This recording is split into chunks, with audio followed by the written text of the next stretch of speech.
Everyone to a day of workshops.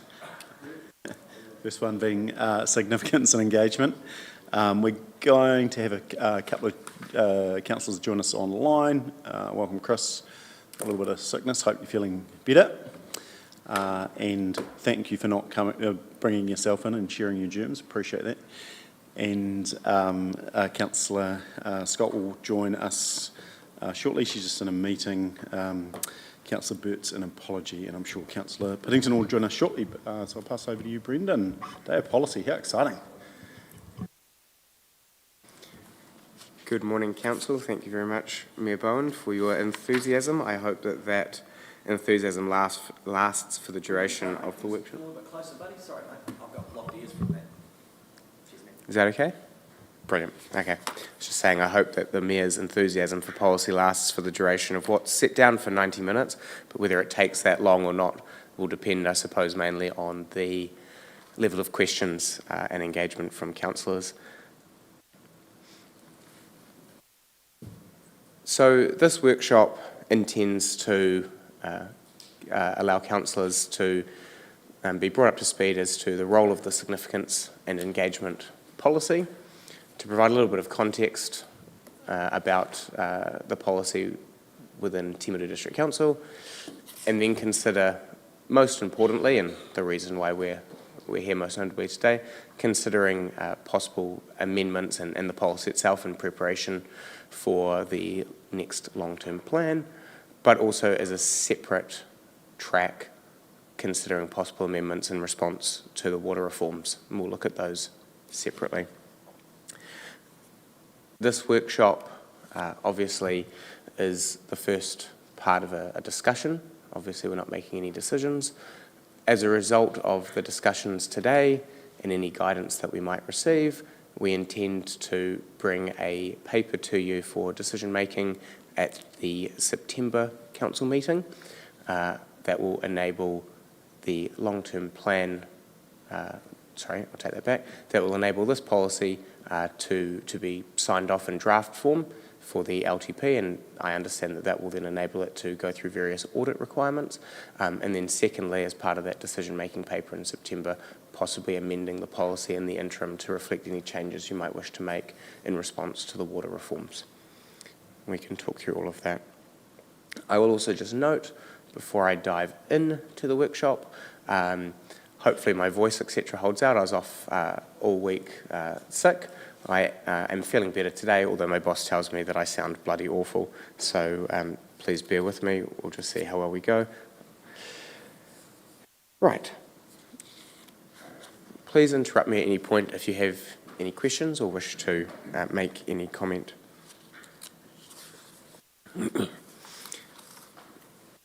So the significance and engagement policy is required by legislation. A key part of that is stated there from section 76AA1 from the Local Government Act 2002. But essentially, because council's required to engage with the community and talk to the community about decisions that it makes, and that's set out at section 78 or section 78 of the long-term, of the LGA, stating, quote, a local authority must, in the course of its decision-making process in relation to a matter, give consideration to the views and preferences of persons likely to be affected by or have an interest in the matter. So key point there is, in making decisions, you have to be mindful of the views of interested or affected parties. The legislation goes on to say that it's not required by that section alone to undertake any consultation process or procedure. So what that then means is that, in some respects, the significance engagement policy is the bridge or the mechanism through which we filter the sorts of matters that council's making decisions on and determining what is the level of significance and how does that then mean we should engage with the community. And the policy, whilst I don't have a slide showing this next part that I'm going to talk to, it is in the policy itself, and it sets sort of 5 key options, all the way from inform, where we tell the community about a decision we've made, all the way through to basically the community making a decision. I won't read verbatim what's on the slide there, but suffice to say that that outlines what the policy is required to achieve. Thinking about the policy within the context of Timaru District Council, it might be helpful to reflect on how we amended it 3 years ago, excuse me, in the lead up to the last long-term plan. A couple of the most notable things that we did was, firstly, we had a separate policy around enhancing Māori contribution to decision making. What we did was we embedded that almost in its entirety into the body of this policy to centralise the decision making, and that was done in consultation with mana whenua and with their blessing. One key thing that we looked to do last time was to overhaul how officers might use parts of the policy to determine significance. So in the appendices of the policy, specifically Appendix A, which is for those following, page 14 of the current policy, and I know this is riveting stuff, what we tried to do was provide a lot more guidance to officers to enable them to interact with particular topics and use the policy to determine levels of significance. So, excuse me, for any particular significance criteria that we have, and I'll pick the first one, impact on community. In the past, the policy used to simply provide a continuum to say impact on community, low, high.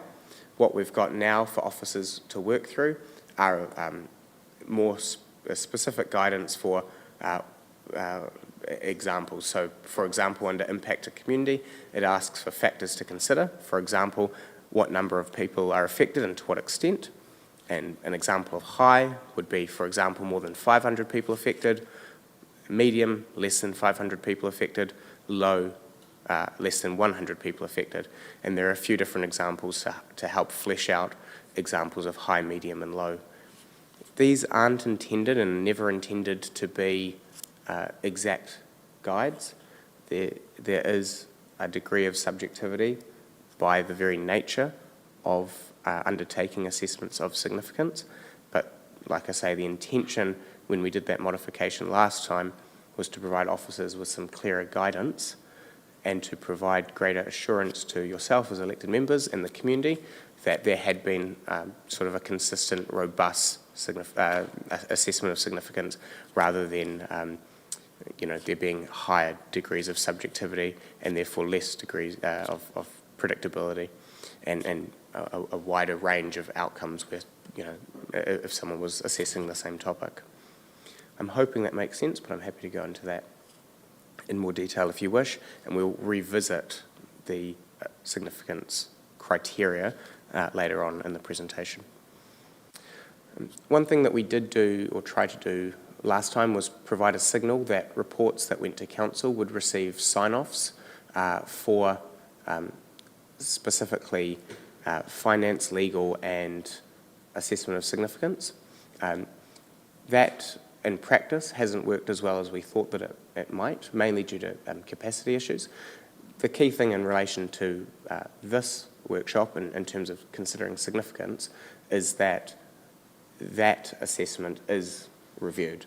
So, for example, if I write a report to you, I draft the assessment of significance that you see at the, near the top of each report. That's reviewed by whomever's authorising the report. It's also reviewed as part of the senior leadership team peer review process, and I believe the chief executive's across that as well. And then, of course, when it comes to council, you as councillors are the ultimate arbitrators of that assessment of significance, and you're well within your right to say, for example, dear Brendan, I think you've got this wrong, you've assessed this as being of low significance, and for example, we don't need to consult.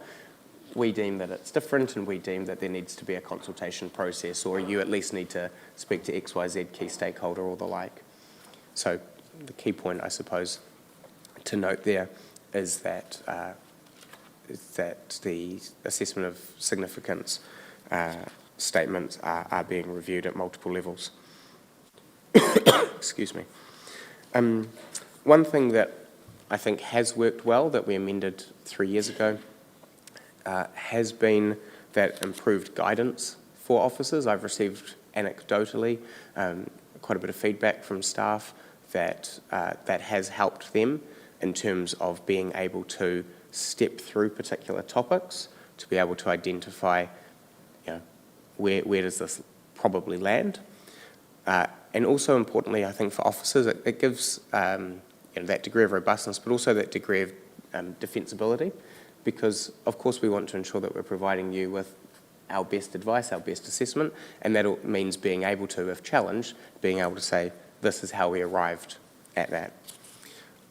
One thing that, it's separate to the policy, but it's sort of policy adjacent, one thing that I would like to do moving forward is increase the training that we do for staff that do write reports, to enable them to be even more familiar with the policy and more comfortable using those tools.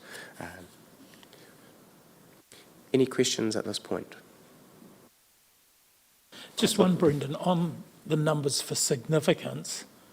I'll give an example. You've said 100 for low. Is that the same for a super city if we amalgamate it? Is it based on population? What are those numbers based on historically? Very good question, Councillor Piddington. So those numbers are not modified to, or proposed at the moment to be modified to reflect any potential amalgamation or the like. They're considered basically indicative examples to say, if you pass this threshold, you might be thinking more towards high, or if it's below this, you might be thinking more towards low. And like I say, there are a few other examples there for high, medium and low. So we say to staff that it's not about, what's the right way of putting this? There's not necessarily a definitive point that you cross that you say, yes, this, because more, 503 people are affected, this is therefore high, or the like. They're considered in the round, and in a couple of slides, this slide here, I'll just foreshadow this, I suppose. Our policy, in terms of determining significance, is, does the pointer work? It does work. There we go. Our policy in terms of determining significance is relatively less structured compared to, for example, Ashburton's. I'll talk through this properly in a couple more slides. But what that means is that we say to officers, or we don't give them an exact formula, I suppose, for determining significance, whereas other councils, like Ashburton, and they were the only one within that sample, they say that if X criteria, X number of criteria score as, for example, a high, then your overall assessment of significance should be high. What we say, and what the majority of other councils in the sample do, is they say assess it in the round, and you also have to apply weighting as well, for example. So the classic example that's normally given would be, let's just say Rangitata Huts, which is let's say council was making a decision on whether or not, this is just an example off the top of my head, due to coastal erosion, inundation, etc., whether or not that community remained viable. It might be that it scores relatively low on several criteria, such as number of people impacted and the like, but it probably is that the extent to which those people are impacted is so high that it would be prudent to say we need to weight that particular criteria more highly and therefore bring up the overall assessment of significance. Does that answer your question? I hope so. I'll just... Question for Brendan and maybe Nige as well. Is there a risk that because staff don't see it as significant, then it can that can be an issue around prioritisation? So when it hits a significance, do you understand what I'm saying? Is there a risk that things just come off the wall because it's not significant to the organisation, which might be helpful, for the staff if they've got to prioritise something else? I'm just, sort of trying to think that through.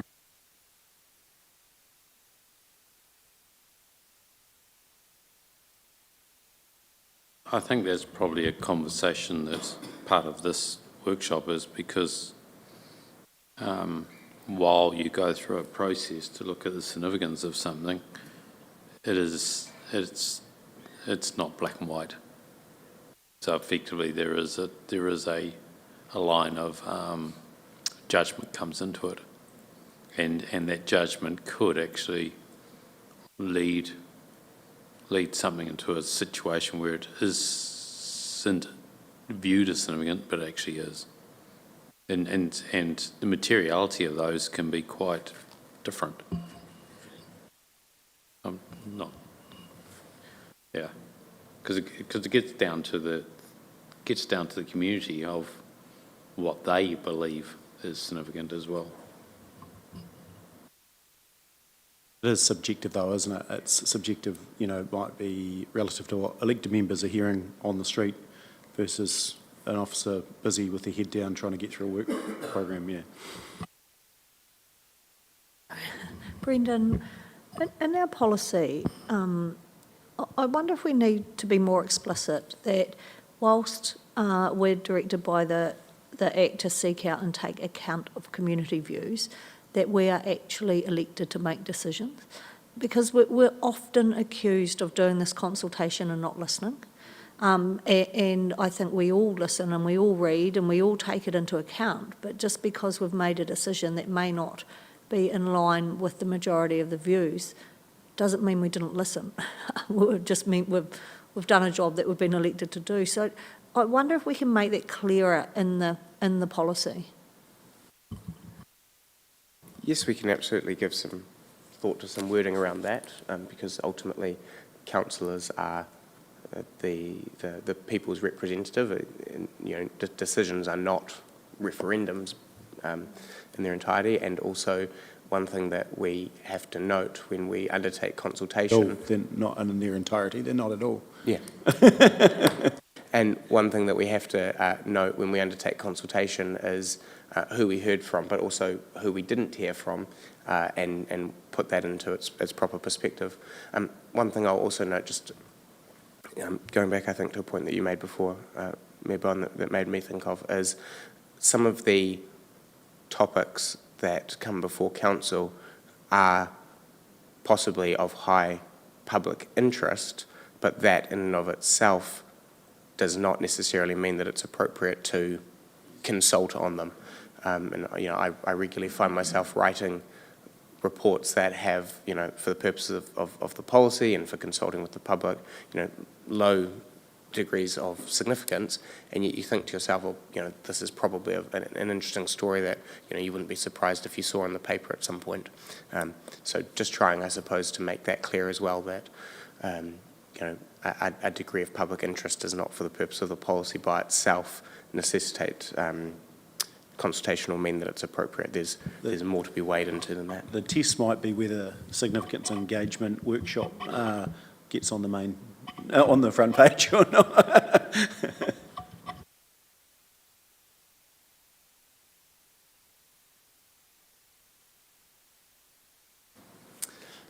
Okay. Thank you for your questions and discussion. We'll move on for now. Sorry, my apologies. Councillor Thomas.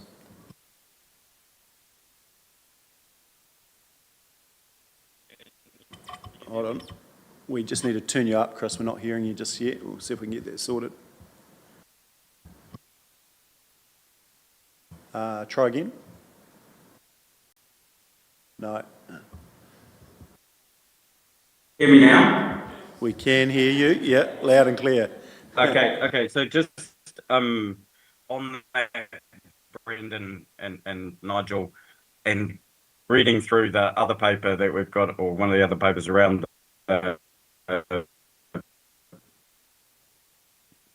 feedback, considering when we look at significance is the impact on the reputation or trust of the council. That was one of the areas that obviously scored there's a significant, I found, low scoring in the survey. Is that something that could be worked into the policy, Brendan? I'll try and answer you as best I can. Councillor Thomas, the audio dropped out a couple points there, but I think your question was whether or not reputational impact might be able to be worked into the framework for assessing significance. I think I've understood that correctly. Yeah, thumbs up. So there's an allusion to it at the moment under the criteria extent of risk. So one of the factors to consider there is what is the overall level of risk, financial, political, reputational, legal, health and safety, etc., of what is proposed. And it goes on, for example, to flesh out, other factors. Could the decision be reversed and how easily? How well understood are possible adverse effects and unintended consequences?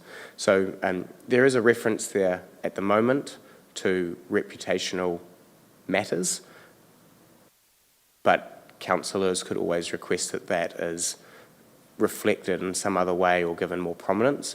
The section that we're about to move into very shortly steps through those significance criteria in more detail.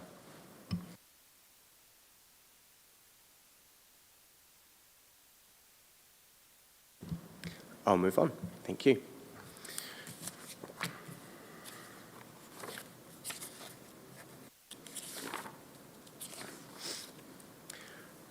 So I said at the start that we would be considering both potential amendments / policy preparation for the long-term plan and then separately water. So moving into thinking about the upcoming long-term plan.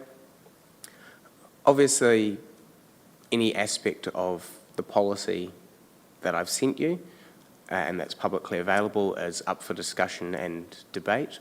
So please don't limit any questions or comments to the fact that I've highlighted the two most notable aspects of the policy that normally generate the most debate and are probably the two of the most material aspects. If there are other parts of the policy that you want to sing out on, please do so. And if you wish, we can go through some other aspects in more detail. But the two that I've highlighted here are firstly the significance criteria and then secondly looking at strategic assets. So we'll go through significance criteria first and then do strategic assets after that. So I suppose the main thing around significance criteria is that when we as officers are taking a particular topic that's coming before you and considering how does this line up from a significance perspective, we need to use some criteria to evaluate that. And what that then means is that we are intentionally valuing certain things higher than others, the criteria that are omitted. And then that obviously leads to the question, are we valuing the correct things? This criteria that have been established by council. I would hope that what is there currently is the correct articulation of the consensus of the previous council that set this policy in 2024. But now that we are preparing for the next long-term plan, this is obviously the opportunity for us to reflect on, are we valuing the correct things and what might possibly need to be added or could be removed. There was also, as I alluded to before, I think in response to Councillor Piddington's question, there is currently a relatively free format structure in terms of how there's a determination of whether something has become significant or how significance is reached. And I'll explain that again in more detail on the next slide. I signal that there's a possibility that we could amend how that occurs. So if that's okay for now, I'll dive into this slide. I thought it might be useful to compare the significance criteria that we use against other councils as a bit of a sample to see whether or not we are in line or out of line with a majority of views and perspectives and what other communities or councils are valuing. It's also a good opportunity, I suppose, to help jog your brain to think what else might be possible. In determining a few councils to compare us against, I looked at similar councils, similar sizes, similar geographic positioning, and also the fact that we want to amalgamate with the majority of those councils indicates, I think, that they are councils that we would like to look to compare ourselves against and possibly look to align with, or at least see how we align with them relatively at the moment. Christchurch and Dunedin were added to give a bit more of a more urban metro feel. As I think I alluded to before, if the pointer will work, the majority of the policies are relatively less structured in terms of determining how significance is arrived at. Of those in the sample, again, if the pointer will work, Ashburton's is the only one that had a specific methodology to say that if X number of criteria stated are deemed to be, for example, low, medium or high, then the overall significance should therefore be low, medium or high. I don't know whether or not that holds exactly in practice, but what I can say is that of the sample that I looked at for this, the vast majority are similar to us, including Christchurch and Dunedin, which basically say officers assess the particular topic on each of the significance criteria, and then you have to use a relatively free format methodology to determining how that then ultimately is translated to an overall level of significance. What we say, or what I try to say to those that ask me about this, because I'm normally asked about it, is do the assessment of significance on each particular criteria individually and independently of each other. See then whether or not there are any that you feel need to be weighted more strongly, and I gave that example before around rangitata huts. Then determine after that where the centre of gravity looks to be lying. You know, if the vast majority are low, for example, you might have one or two that are high or medium, but those may not necessarily need to be weighted more highly for whatever reason. If the centre of gravity is pointing in a particular direction, that often means that is where your overall level of significance should be. And of course, as I said before, there's multiple others that are involved in that process in terms of authorisers and report reviewers to review that. We encourage officers to provide detail in the assessment of significance section in the reports to help you understand how we've arrived at that point, and to use a range where possible. For example, you know, this report is assessed as being of low to medium significance, not just low or not just medium, to help you understand that it is not an exact science. And we also say to people, you know, if in doubt, probably better to err on the side of caution and go higher.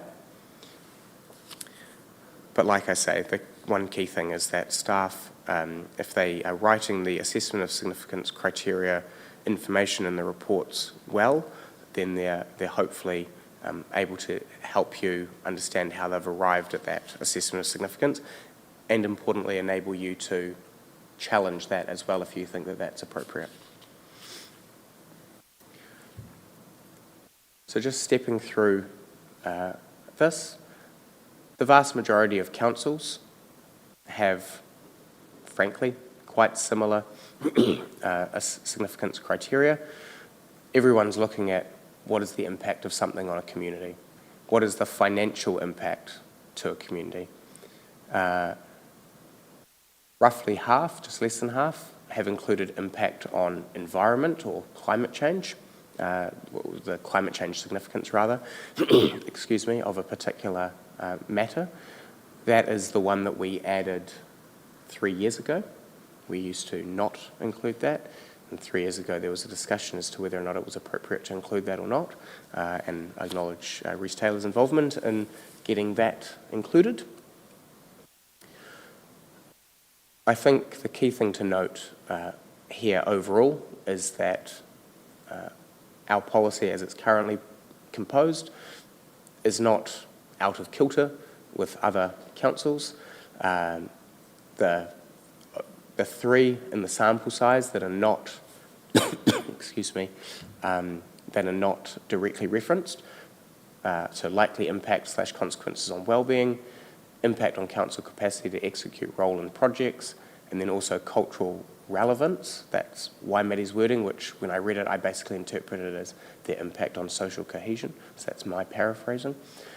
I think that the other criteria speak to that and directly or indirectly in other ways, but it's up to council reading through our current policy and how the factors that we consider when looking at each significance criteria, whether or not there's any desire to change up how we do things currently.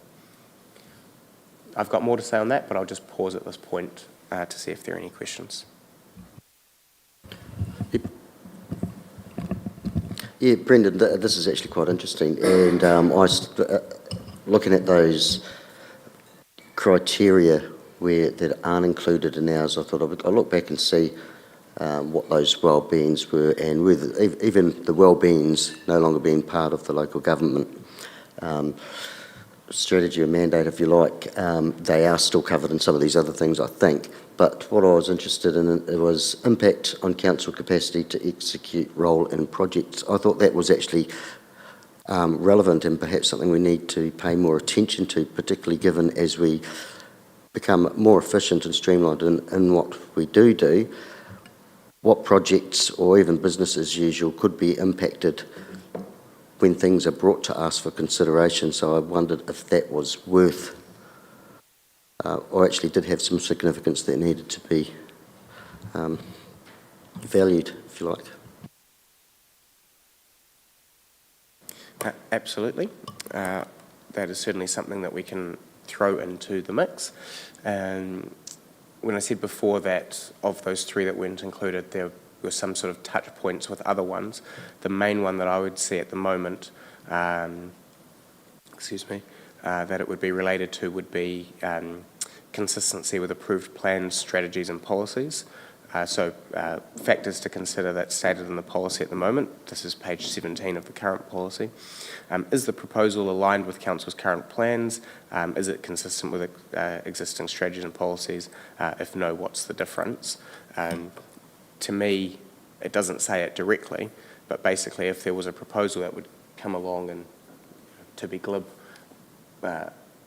blow the work program out of the water, I would suspect that we would identify that that would be significantly inconsistent with our existing plans and the like, because it would hinder our ability to execute those. However, completely appreciate that it doesn't say that directly. So we can absolutely, to your point, look to either include it as a separate criteria or look to flesh out existing ones in more detail. I'd be happy with either, just so long as it was considered. And I suppose the fewer the criteria, the easier it is to work with. But if that was articulated elsewhere, I'd be comfortable with that. I would say in general, the fewer criteria, the easier it is for officers to navigate. However, the most important thing out of all of this is that you as councillors see what's important to you and through you, the community, reflected in that, so that we can ensure that what's coming to you has had the correct lenses applied to it. If we're looking at the wrong things, if we're missing what's important to you and through you, the community, then we may well end up with either poor advice or decisions being made that haven't, excuse me, my brain today, that we haven't applied the lenses that you want, and therefore we're not sure that it will achieve the sorts of outcomes you really want in the round, if that makes sense. But isn't impact on council capacity to execute the role or projects, isn't that a total sum of the ones above? Look, if that met the criteria of significance, any of those above, you would deal with it, and if you really want to do it, you would actually, it would be counted and above, isn't it?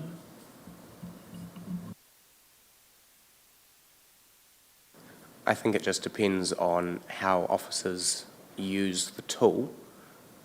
And as a general point, the more explicit we can be, the more likely it is that they will be applying the lens that councillors want them to apply. This all, I suppose, segues to another question, which is there anything that's currently on the list that you think should be reframed, or is not something that you wish to see stated as a significance criteria?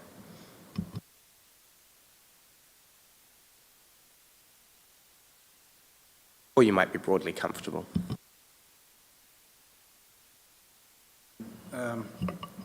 Does ECAN or regional councils have the same significance criteria, and, you know, they're going to be brought into our group of 5 now?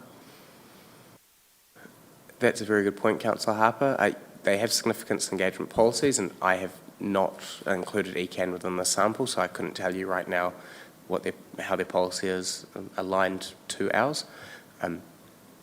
I would be surprised if it was significantly different and didn't look at, you know, the key things that ours looks at, for example, impact on community, levels of service, financial impact, etc.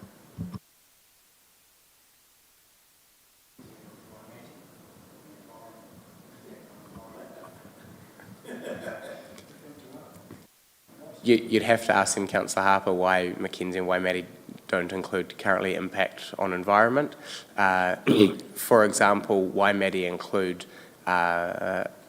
consequences on well-beings. One of those well-beings is environmental well-being, so it might be that they deem that it's managed under that. Yeah. Like I said before, it's there is a degree of subjectivity here, and you know, it's sliced and diced in different ways with quite a bit of overlap. The key thing is to ensure that we're explicit as to what we value and ensuring that that's articulated clearly in the policy so that officers can ensure that we're using it appropriately for you, and the community can be clear also. We want there to be a high degree of predictability, robustness and defensibility as well. Brendan, how do Waimate and Dunedin get away with not having anything there for the impact on the views of mana whenua? I thought all councils had to do that regardless. I couldn't answer that question, Councillor Jackson. All I could say is that when I looked at their policies whilst off sick, I did not see any specific reference in the significance criteria table to impact on mana whenua. To my answer before, it might be that they manage that in some other way. It might be that they throw that in as part of extent of community interest, for example. Yeah. So this table is not intended to be exactly definitive in that sense. That it can't, because we're not inside the heads and minds of the elected officials at the other councils or their officers in terms of how they use the tool. We probably don't want to be in their heads. The reality is, though, Brendan, when you have a look at going back again to those well-beings, they were pretty broad. You know, the 4 well-beings being social, economic, environmental and cultural. I think it would be fair to assume that they believe that their no's here are covered off under the well-beings. Absolutely, Councillor, and I think that's sort of a good time to segue to, as we know, the role of local government, the legal definition of the role of local government is mooted to change in the System Improvements Bill, with the 4 well-beings being removed, and the role of council, or purpose of local government rather, being, amongst other things, to meet the current and future needs of communities for good quality, cost-effective and local infrastructure, public services and performance of regulatory functions, and also to support local economic growth and development by fulfilling that purpose. I think each council will probably in their own way determine how the soon-to-be former four wellbeings sit within their delivery of that, because obviously the role of local government will still be delivering public services, and it will be for each council, I think, to determine, as it delivers that, how any potential cultural wellbeing, environmental wellbeing, or the like should sit within that, even though it's not formally, in the legislation anymore. And whilst I was not involved in local government at the time, my understanding is that councils have been through this before, when about a decade ago there was a similar legislation change where the four wellbeings were removed, later returned, and anyone who was here at that time, Councillor Burt, could probably speak as to how council managed that during the time and what impact that had in practice. I do not know the answer to that, but I just indicate that the changes are not necessarily new, and the degree of impact that they will have, I think, may differ from council to council. I'm not sure if, Mayor Bowen, if you had any thoughts on that in terms of how in practice, how council operated under the previous definition, under the purpose of local government was, or the like. I could possibly articulate that slightly better if you wish. No, you're right. It's some time ago. I think, Scott, you're right, as far as how some of those other councils have interpreted it. I was just looking at Waimati's policy, actually. Another thing that they've done is list their strategic assets that need consultation, which is interesting. But sorry, I was trying to skim Waimati, so I missed part of that.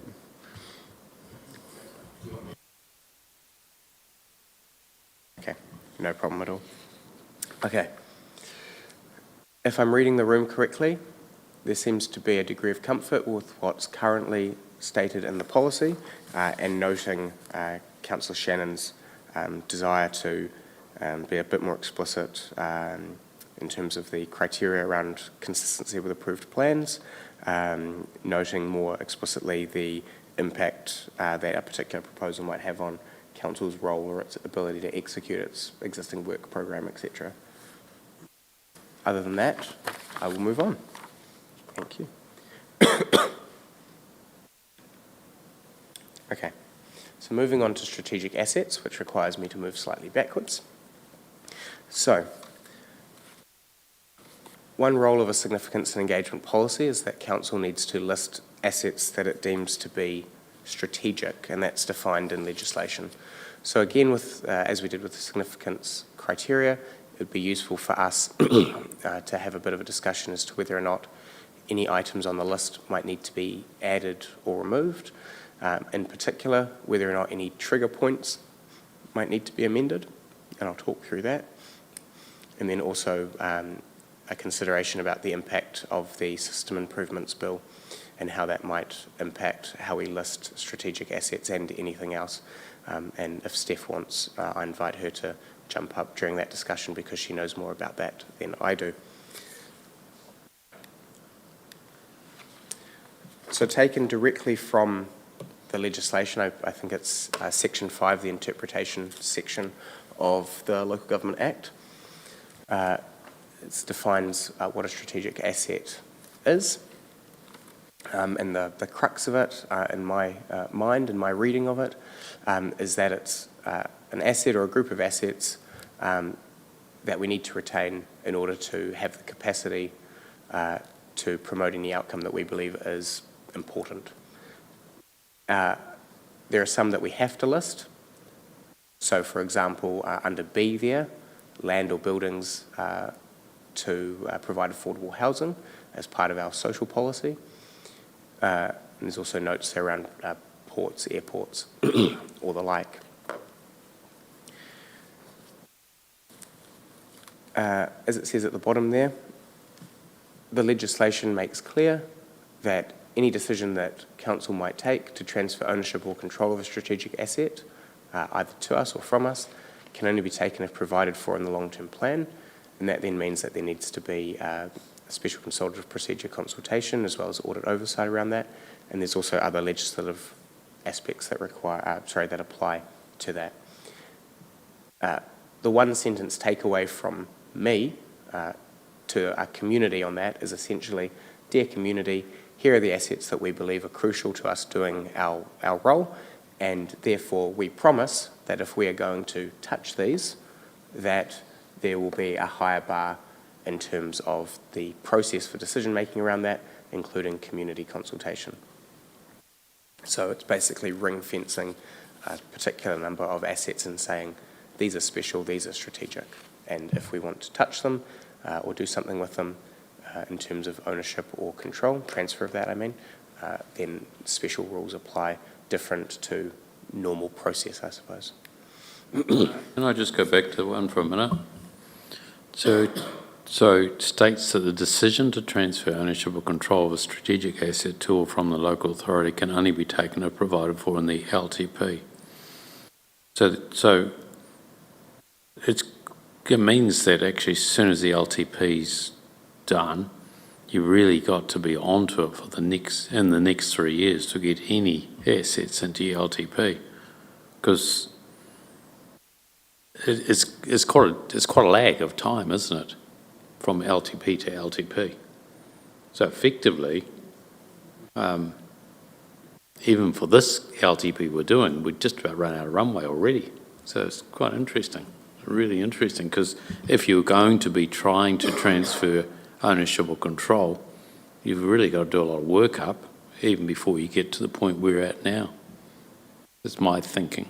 Are you referencing just in general or General. just in general? Just in general. I've got no idea of what we're going to do, but I'm just thinking you've really got to actually start thinking soon as the LTP's done for the next one. But that's the whole point, that I don't think local authorities think like that. They think very short term, when quite frankly you've got to think longer term. Our strategic asset list is pretty slim though. Look, our strategic asset list is pretty slim. There's not many on there that you'd be thinking about every 3 years. There's a couple I know, but I think that's the point of all the workshops we've got planned. But there's a couple in there that there's going to be conversations about, but actually they're just about going to have to be nearly 4 years away before you can put them in. Just on that though, you've got the legislation, but our own 8.4 identified it a whole, but it is only triggered if it's a whole. So if you're getting rid of, dare I say it, one swimming pool, one library, it doesn't actually trigger the conversation. We can do that. And then, It's only if it's a whole, if you're getting rid of all the swimming pools, all the libraries. I had the same question, because you look at our list and you think, well, there's only about 3 things on there that you're actually ever going to consider doing. You're never going to go, let's sell all of the cemeteries. Well, I can't envisage it anyway. But my question, similar to what Stu's trying to say, is does it then trigger some of the other things, and so will still be significant and require consultation? So if we just picked on a library, for example, you know, it doesn't tick the significant asset box, but it ticks all of, you know, effect on the community, how many people impacted, community interest, and all of those.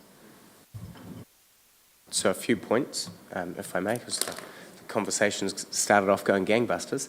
The first thing to the Chief Executive's point, I suppose, is that I think the legislation intends that the LTP is done well, and that it is a strategic, well thought out strategic document, and that is why strategic assets, or the treatment of those, transfer of ownership or control, can only be managed as part of that.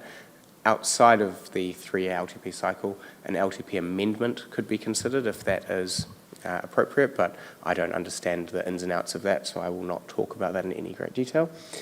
To Councillor Piddington's point, how it's currently written up, the policy, is that the trigger is indeed if those assets are taken as a whole, or the final part of that last sentence, where it would materially affect the nature and operation of the asset. So we would have to look, I suppose, on a case-by-case basis if, for example, one library was being proposed to do, I'm not quite sure what, to see what the cascade effect of that might be.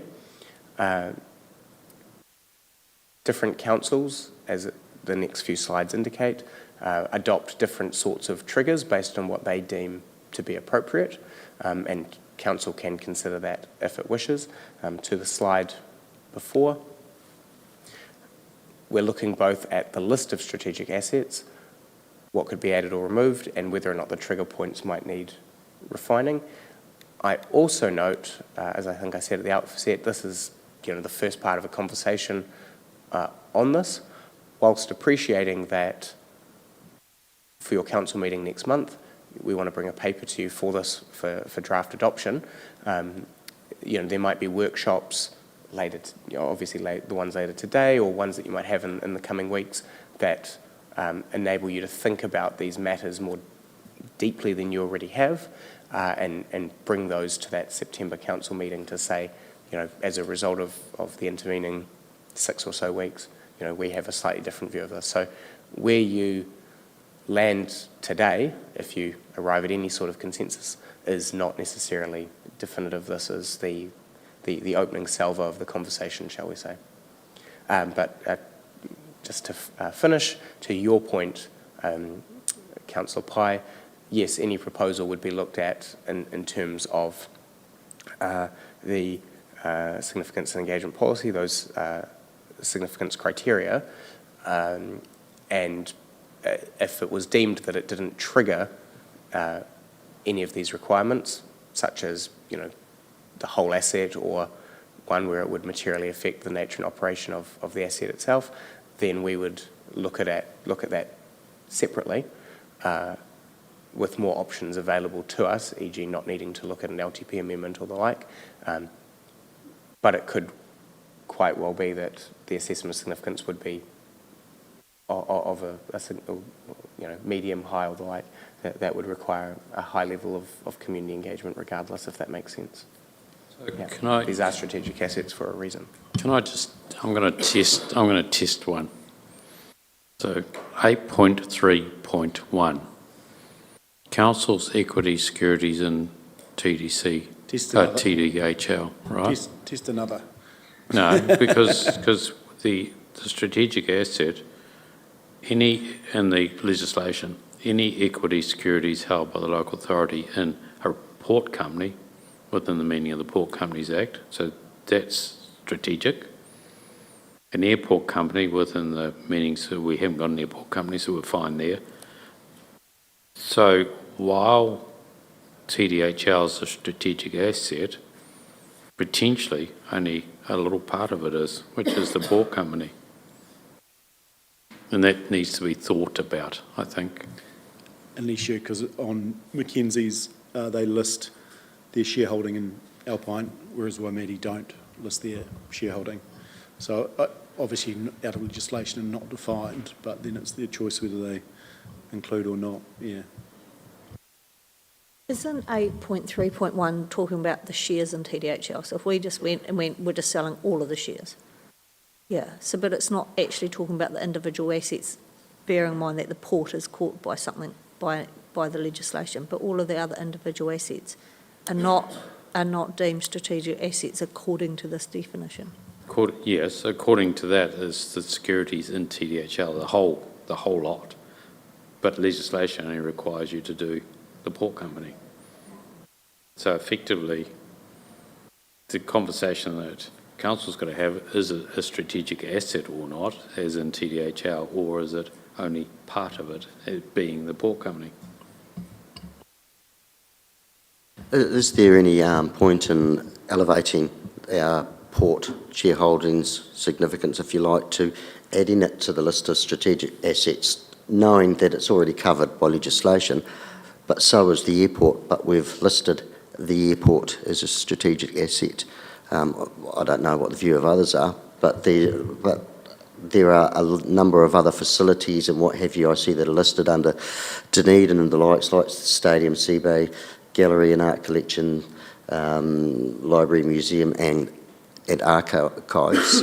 Are they explicitly listed in the detail beneath each of these assets that are listed here? Or is there a point in saying that Arangi Stadium, for example, is a strategic asset for us and it should be listed here? The reason I'm picking on 8.3.1 is we've said that it's a strategic asset as in TDHL as a whole, which means you've got to, if you're going to even change it back to us, I think, you've got to have that in the LTP. I'm just thinking about flexibility, you know, because it's still one of the whole as a group, but I could be talking through a hole in my head. Yeah, so you were talking hypothetically, you did away with the holding company, Yeah. and you bought the assets back Yeah.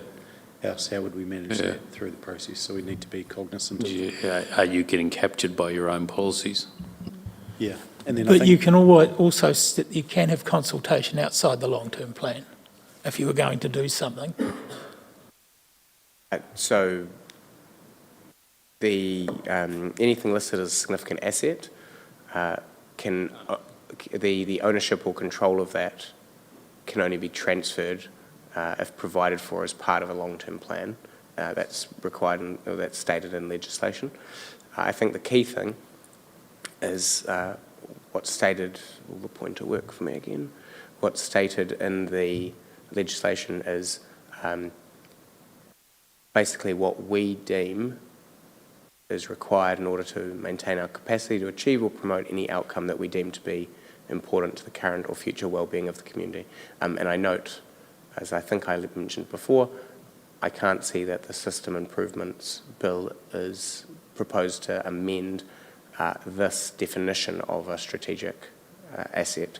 So my understanding is that this part of the LGA will remain if and when the System Improvements Bill becomes enacted. Well, to the Chief Executive. So I would just encourage councillors to reflect on the assets that it deems to be most critical in order for council to perform the functions that you deem to be important. So that one there it needs some thinking. There's another one on here that I think needs some thinking, but it's probably fine. It just means the process for that particular strategic asset is probably 4 years away, and that being if you decided to get council housing into a trust, you're potentially going to actually be 4 years away to get it into a decent sort of process into an LTP, because I'm not convinced we could get it there for this LTP, but we might be able to. But that takes a lot of work. It's got to. I've been thinking about these, and I've been thinking, boy, we've got to get better at planning some of these things. With social housing, though, to have the discussion in the LTP, how much work do you actually Oh, it's not a lot of work that goes into need that. to do, It's- other than float the idea? It's not rocket science. And then once we finish this chat, we'll just go to Chris, who's had his hand up for a bit. Yeah, I might just provide some clarity. So although generally you would do these big proposals and big changes to, I guess, your nature and scope of activities and what assets you're holding, we do have the option to do the LTP amendments. We prefer to line up most big decisions with the LTP because an LTP amendment is essentially amending the LTP, which is a big job, and to do it out of sequence is quite a high cost. So there are options if we don't get enough detail around a proposal for this LTP. We can do an amendment in the next 3 years, but ideally you line everything up together. But what detail do you need? Like if I think of an example, in previous LTPs, and we had a budget in there for fluoridation of water, which was if we were told to do it, but we weren't told to do it, so we've never done it. So can you not just put have the discussion in this LTP, put a placeholder in there, and then work through the actual detail? I kind of thought an LTP is a plan of what you need to do. It's not 100% this is what we're doing, is it? Yes, so there are also the nuances within the legislation where just because something is in the plan doesn't mean that a member of the community can force the organisation to do it, but also it's about you've built this contract with the community, and to your best ability you should try to honour that. So if you put provision in to say, yes, we will be considering transfer of ownership or change in operating model of our social housing portfolio, it's indicating to the community that yes, we will be engaging on this. But because we've defined it in our policy as a significant or strategic asset, we have identified that that is a gap in the community and a commitment that the council is making to offer that service. So because we've defined it as significant or strategic, then it triggers those other requirements under the Act in order to give effect to the LTP amendment. Following on from that, Steph, we'll use social housing. Why is it a strategic asset? Because we've made that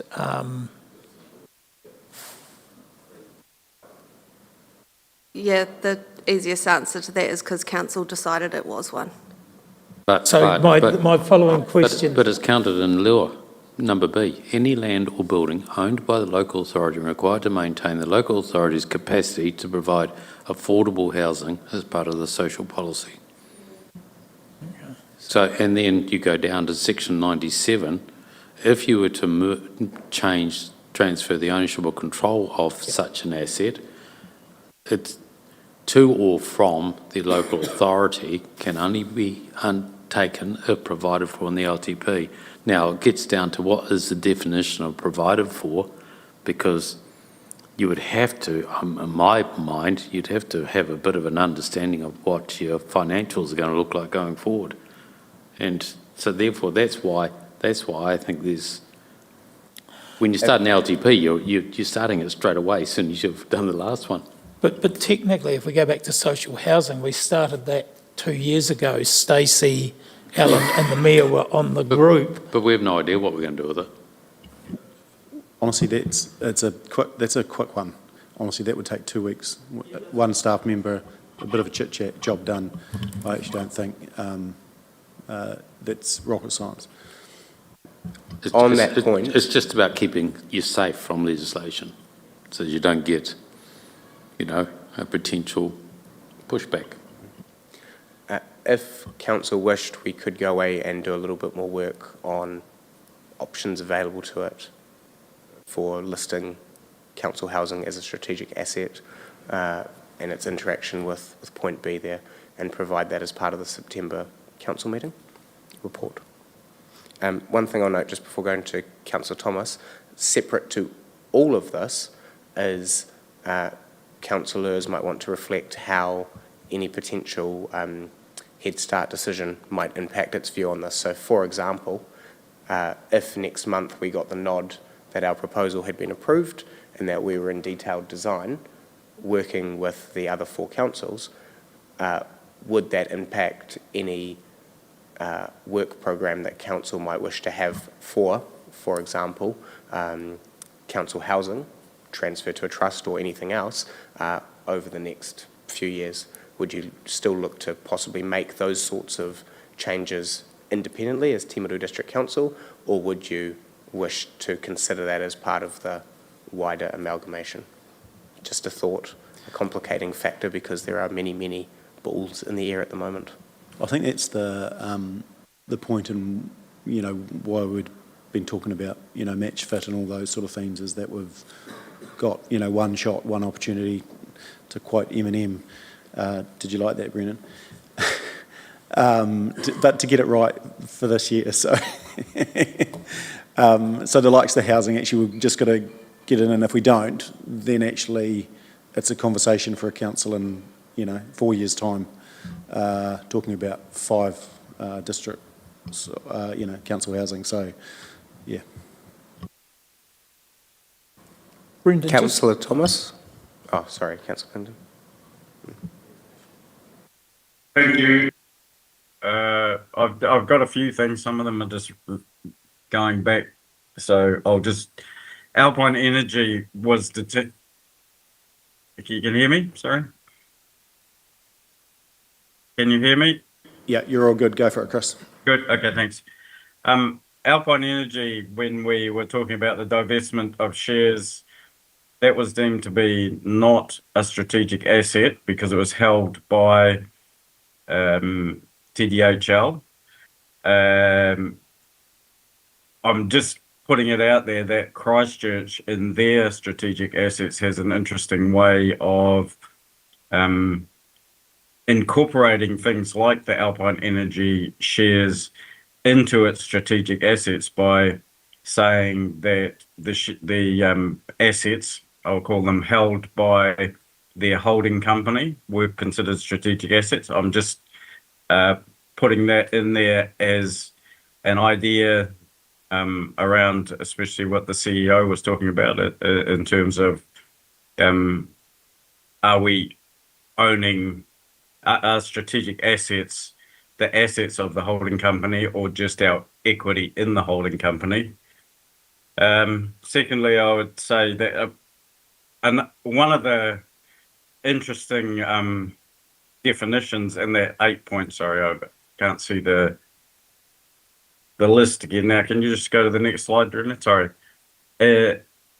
Cultural and learning facilities, which is not a definition that I've seen used elsewhere in the council. Maybe I'm wrong, but what does that actually entail? Is there some way that those are defined? And as somebody else has already said, that these things say as a whole, so does that mean that we would have to consult only if we were going to be doing something with these assets as a whole? And there has been discussion, for example, around what we do with the current museum once the new one has been constructed. So that's an example I'm just putting in there as potentially a strategic asset. Not sure that it is. And finally, I would just like to say about the housing. There has been talk around the housing. I don't know why it has in the past been a sort of struggle to get something going, but I certainly think that there are opportunities out there to look at the way that the social housing is held in the community, and if we have to adapt, if you like, the strategic assets or be very clear about what we would do with social housing in the long-term plan. I don't know whether that has to be clear. Then I would be very much supportive of that. So I was just trying to sort of round out 3 or 4 thoughts as we were going through the discussion. Just on that point of social housing, I think we did the 17A review and made a deliberate decision to have the conversation as part of the long-term plan. So I think, and correct me if I'm wrong, but I see the Mayor nodding, and Stacey, you were part of that. I think that was deliberate and potentially because it's a strategic asset and could only be dealt with in the long-term plan. Yeah, look, I think our first conversation on this, Chris and Stacey, was actually that meeting we were sort of meant to have, but it ended up being on a different subject because there was an issue with a few flats. So I think that's the next one just to pick up again. I don't think it's rocket science, so we'll get that on the work stream.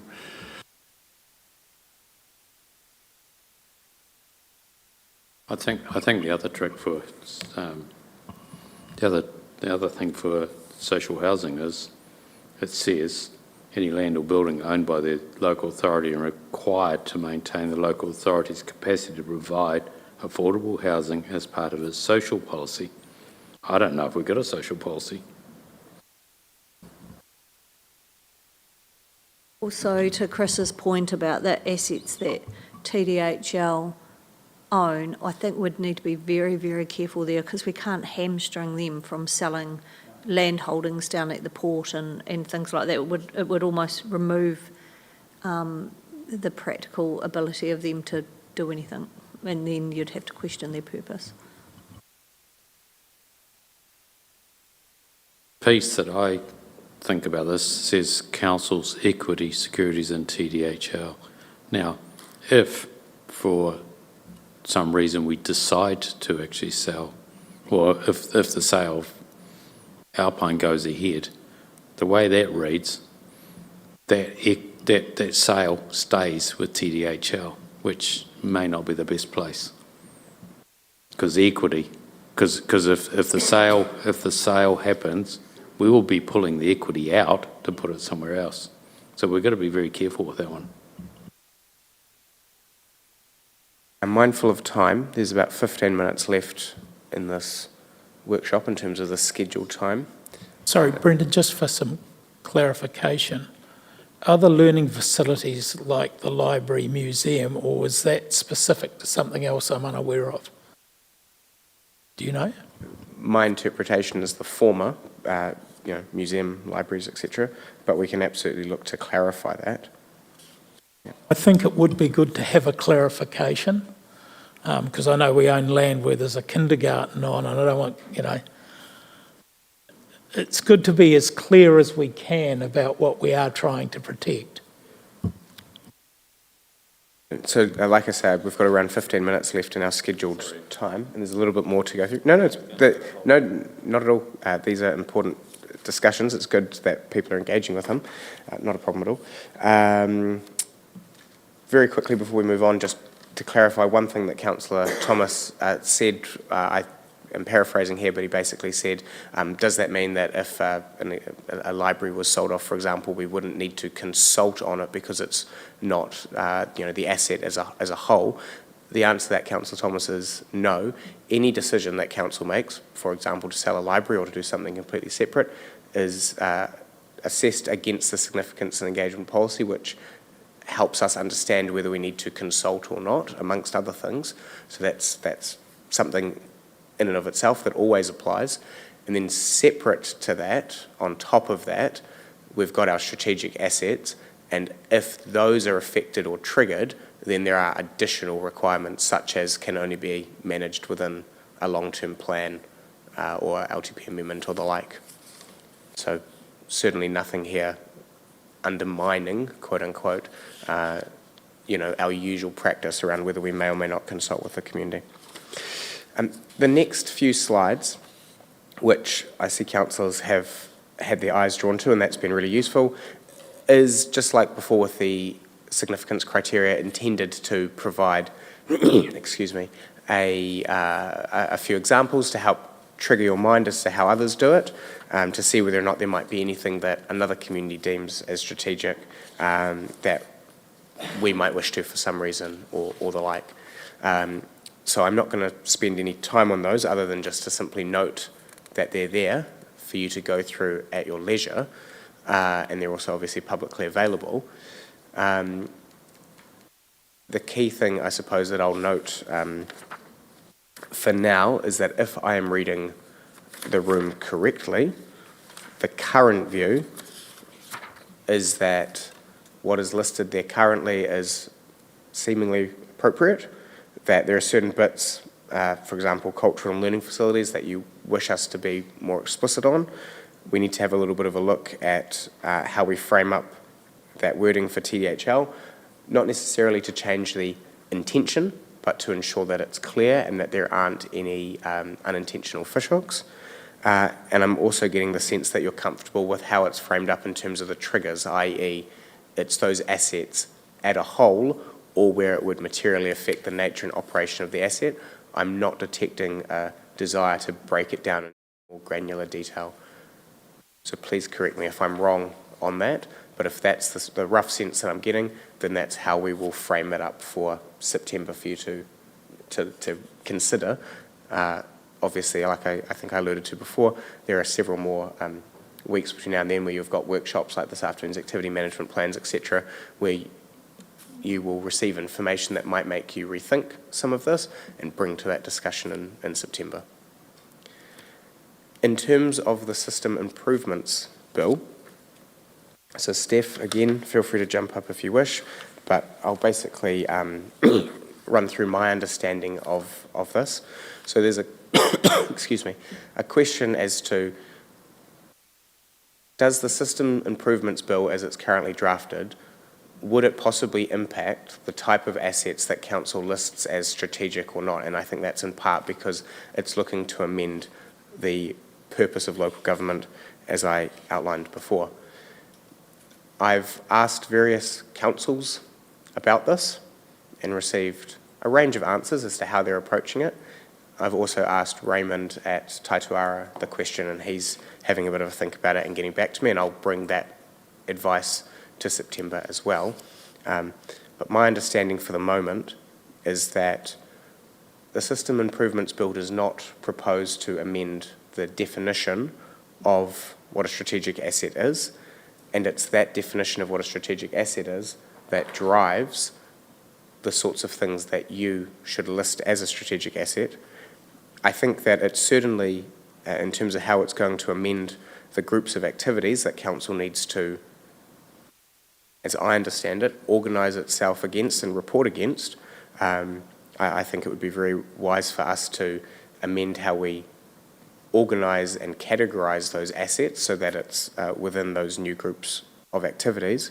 But to my knowledge, at the moment there's not necessarily a direct link between the System Improvements Bill making changes to the wider sector and how that should impact what we may or may not choose to list as a strategic asset.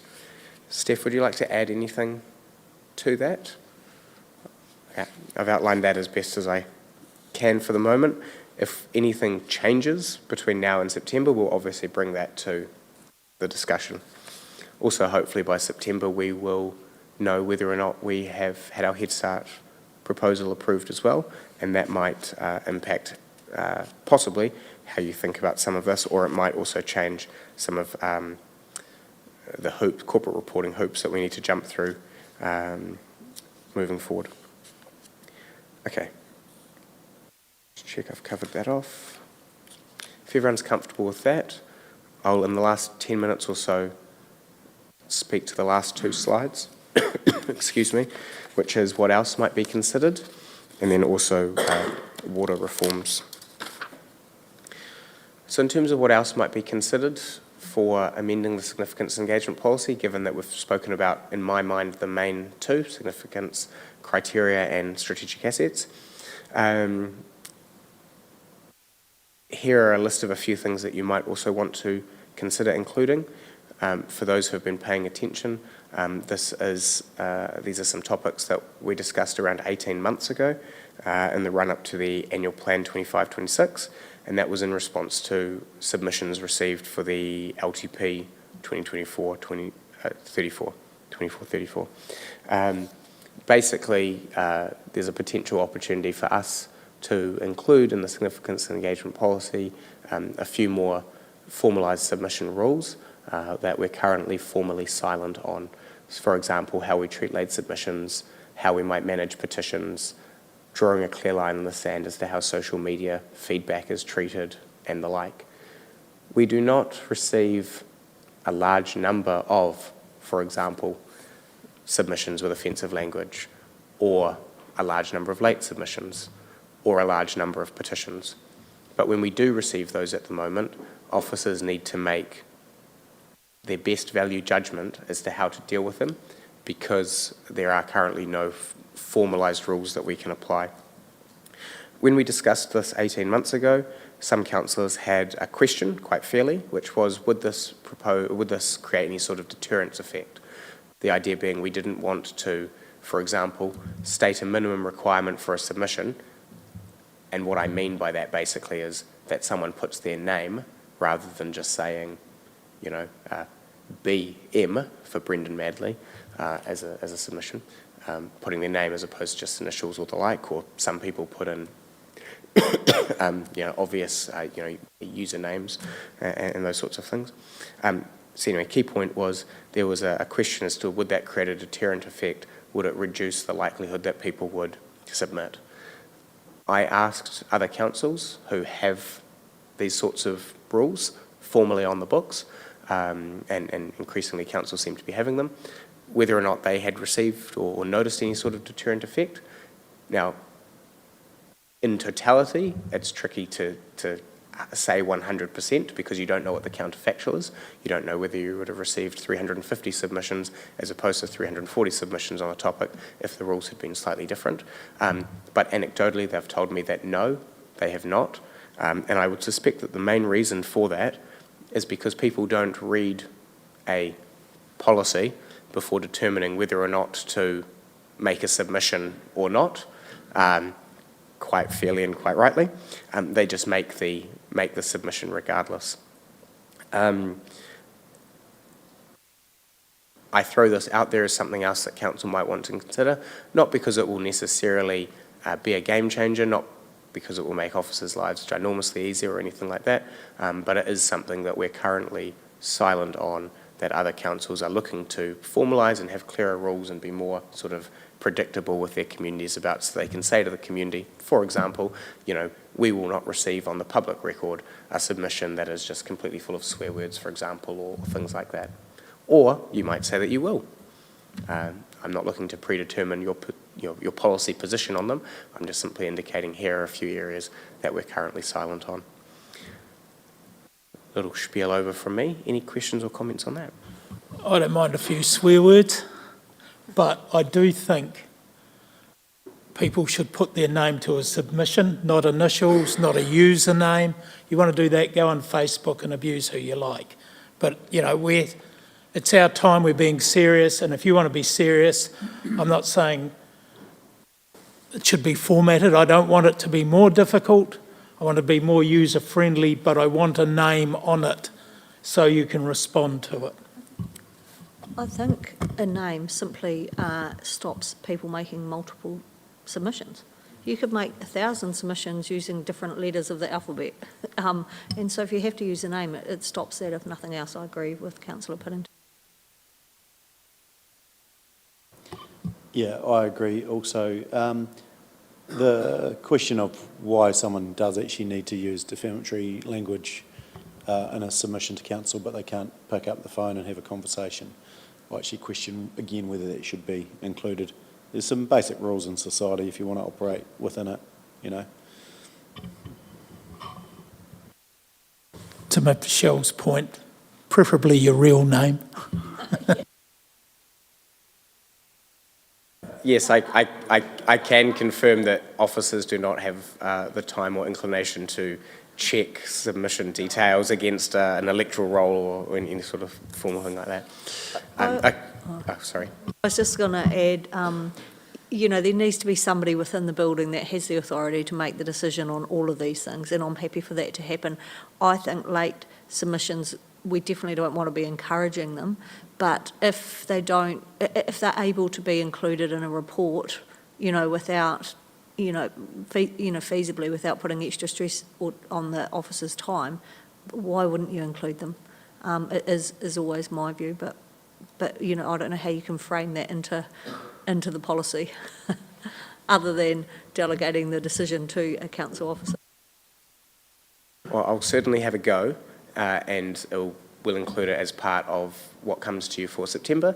We'll flag it in the report to remind you of this, so you can draw extra attention to that section, and we'll have a discussion there as to whether or not what we've framed up reflects your views or not. Because there are late submissions and there are late submissions.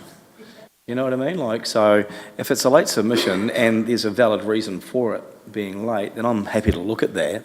But if someone's put a lot of work into it and they've given you a bit of a heads up to say it's going to be late, but if it's like 4 o'clock of the day, sorry, it's late.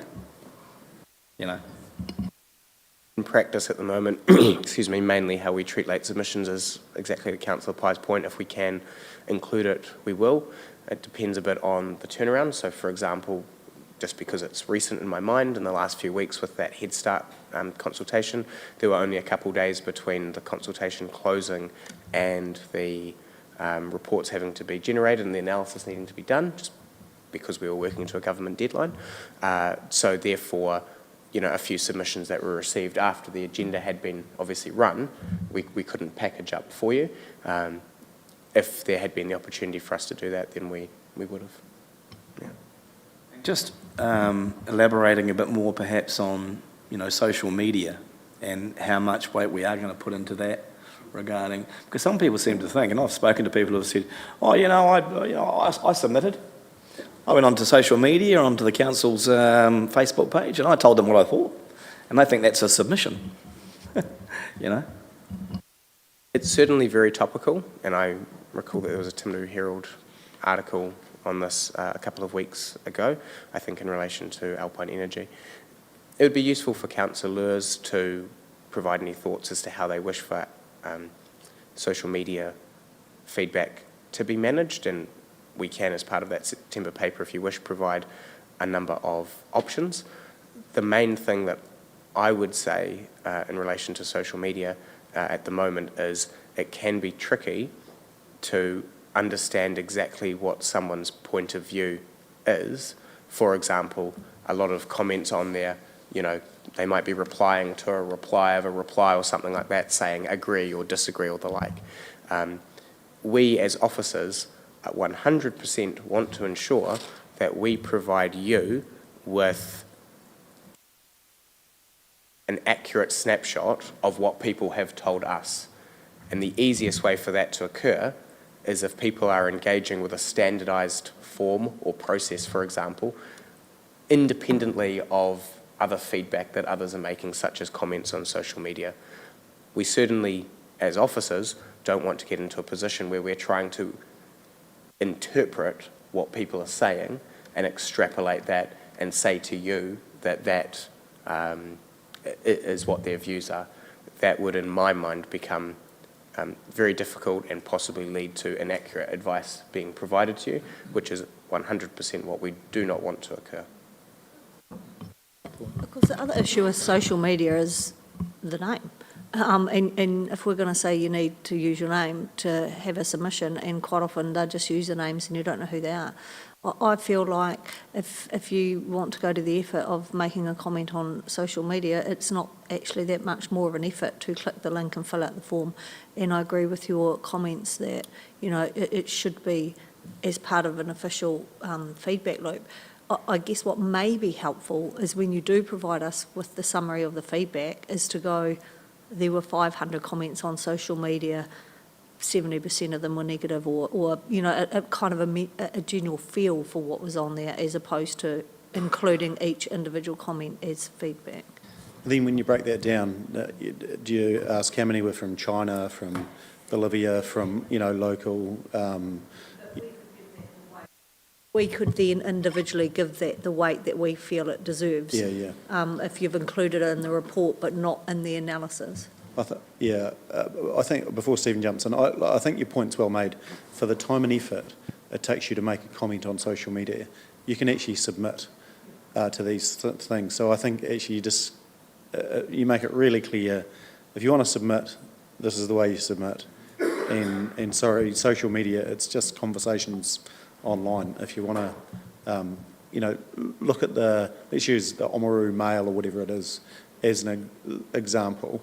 I mean, if their council was to use that rather than submissions, I don't think that would be very helpful. Yeah, I would be careful in doing any kind of sentiment tracking on Facebook comments because they tend to be negative. If someone has something to say if someone's aggrieved by something, they're usually more likely to comment on something rather than if they don't care or broadly agree with it. And it can create a sort of self-censoring thing where no one wants to stick their head above the parapet if they feel it's an unpopular opinion. And I go back to all our information as elected members right through to community boards. It's published. It's available, our emails, our cell phones. If someone wants to pick up the door, you know, we're as transparent as you can be. It's so easy to contact an elected member. Just do it. So to say that, you know, to make a comment on social media to say, oh, they're never going to listen anyway, the time and it took to make that comment, you could have submitted in a forum where we would have listened.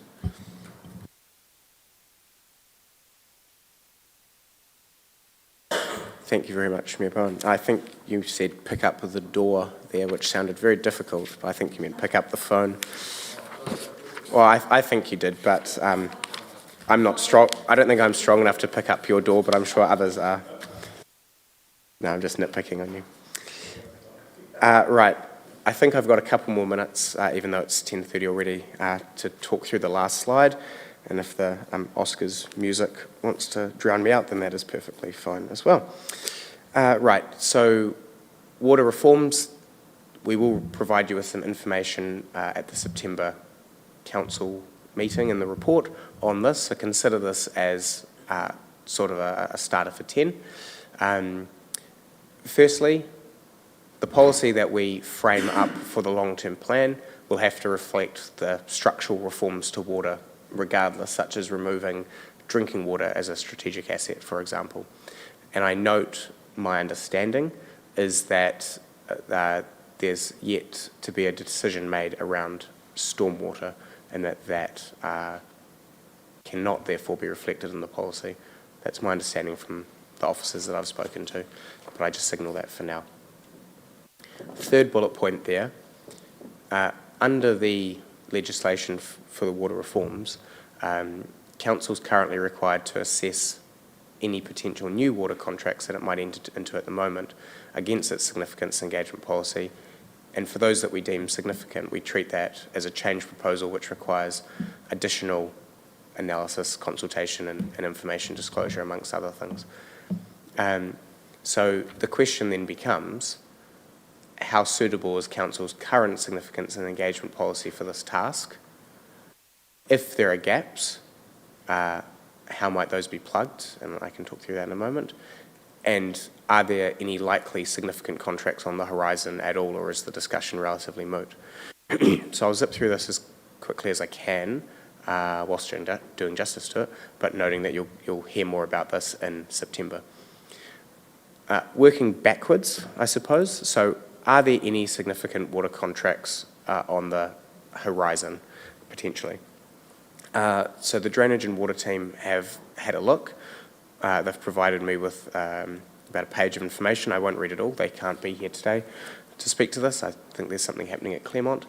Something positive, that is, not something reactive or crisis.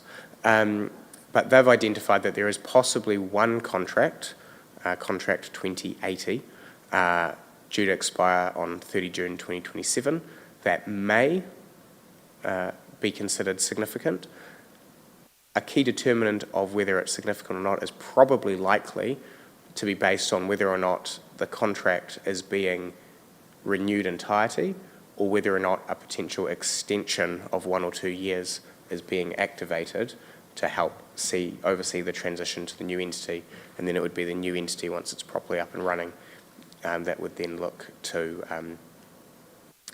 any potential renewal with that company or another for those services. So that's the first point, I suppose. An additional sub-point to that is that it is quite probable that the water organisation in itself should probably be involved in questions around any possible extension or renewal, and I'm not sure what sort of discussions have occurred there. If there was to be a full renewal of that contract, I imagine that there would have to be other mechanisms or procedures put in place, such as a procurement process to be able to procure that renewal, consider it against other options and the like. And I know that we're possibly running out of time there. So those are just a few initial bits of commentary on that. In terms of the suitability of the current policy for the task and possible additional criteria to possibly address gaps, I'll just simply note that as a quick survey, when I looked at a few other councils on this, some councils look to be using their current policy and not thinking that it requires amendment. Other councils have yet to draw their attention to this. So, for example, I spoke to Waitaki, given that they're currently in a similar position to us, looking to transfer to a CCO, Southern Water. They're using their current policy and they haven't given a great deal of thought, as far as I can tell, to whether or not it needs to be amended. I've provided a couple of examples there, Selwyn and Dunedin. For Selwyn, that is their water organisation policy, not the council policy, for significance and engagement. And you can look through that at your leisure, and like I say, we'll revisit this in September. But I note that their water organisation significance and engagement policy had very similar significance criteria to our current policy, for example, or what you might expect in a normal council policy. Dunedin, separately, their water is staying in-house, but their policy, they've included some bespoke criteria for water. And I don't have a slide snipping that, but you can look through that at your leisure. The key thing, I suppose, for now is just to simply identify that this is something that we need to turn our minds to, whether or not our current policy is suitable, or whether or not we need to, in the interim period, amend that policy to address any potential gaps, enabling us to assess these potential contracts that might come up, and noting that Drainage and Water identify at the moment that there's possibly only one contract that might even come close to this.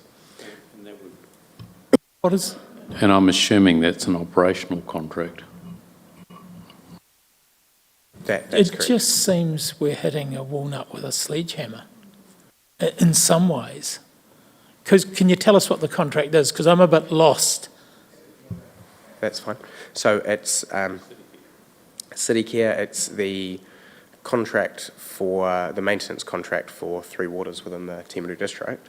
It doesn't apply to the Mackenzie district, and it's noted in the commentary that Drainage and Water have kindly provided me that there are additional conversations that would need to be had, for example, whether or not they might wish to include Mackenzie in the contract, or some other arrangement be made for Mackenzie in the interim or the like, if it's looked to be renewed.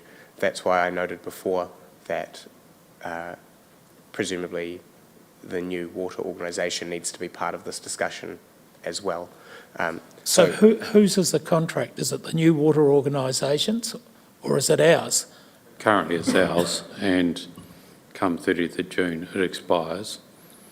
And the new water entity's going to have a new way. It's going to have to think hard. Does it continue contracting it out, or does it bring it in-house just like we would do? So depending on what they choose to do, I think changes whether it's significant or not.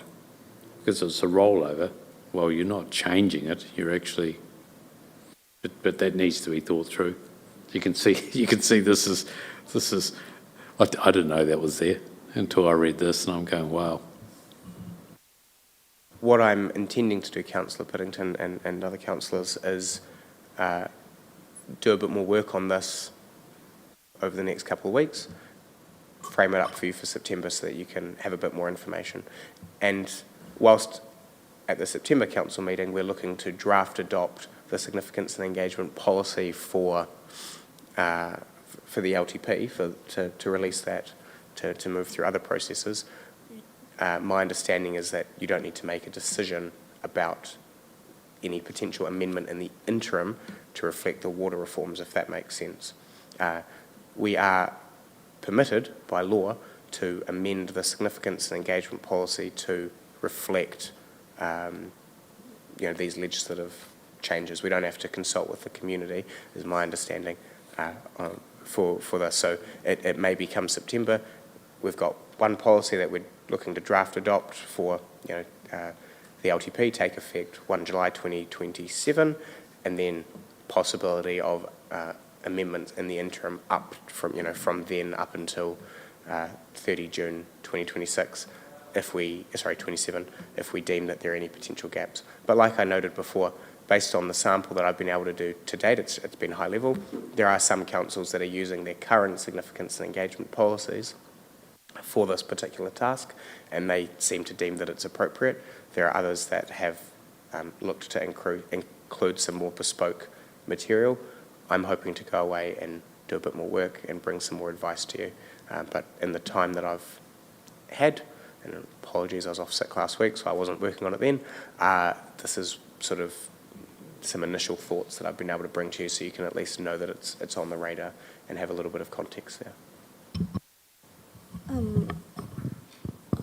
I'm slightly confused, but can we not just change our significant and engagement policy to exclude anything to do with the water that is going to the new entity, and therefore we won't be caught in this trap? So we still... That's law. So what we've got to do is make sure that the water entity is fully aware of this, because they'll be the ones informing us and working it up as to, is it in line with our policies, so we can understand whether we've got to go and consult or not. So we're going to have to be hand in glove. I would read that as we assess it against our policy, and if our policy says we specifically exclude it, we don't, problem solved. So the new entity, just as it says in that first bullet point, the new entity will require a significance and engagement policy. That will apply from 1 July 2027. In the interim, we obviously as a council still own the water assets, etc. If we were, for example, in September next month, to amend our policy to exclude water, then any water matter that comes to you between... Perhaps we could put it from exclude water from the date of the establishment of the new CCO. Yes, so the new policy that you'll be asked to adopt next month for the LTP coming into effect 1 July 2027 will have, drinking water and the like removed and a question mark over stormwater. I need to go away and do a bit more work on that one. Sorry, I didn't hear that. I'm just missing the point on why this is a problem if the policy that we're thinking about is going to be from 1 July. Anyway, I may have missed this when I snuck out of the room, sorry, but it does raise a good point. And do we need to include on our strategic assets our equity in a water CCO? Is that by default in legislation? I don't know the answer to that second point, whether it's already in the legislation, but I would suggest that it's a good replacement that we'd look to draft in for water. Other point, I'm happy for you to do more homework and come back, and then I might understand it better. Essentially, as I understand it from Elliot, at the moment, because the legislation is now live and we're in a period where we're preparing to transfer the ownership of those assets, we need to, as a council, consider any potential contracts that we might enter into between when the legislation was enacted and 30 June 2027 against the significance engagement policy to see whether or not it's deemed significant, and if it is, then legislatively there are additional requirements such as treating as a change proposal, requiring information disclosure and the like. So it's about considering whether or not our current policy meets that legislative obligation. If it does not, then looking to add some additional content to plug any potential gap. I can have another go explaining that offline if you wish.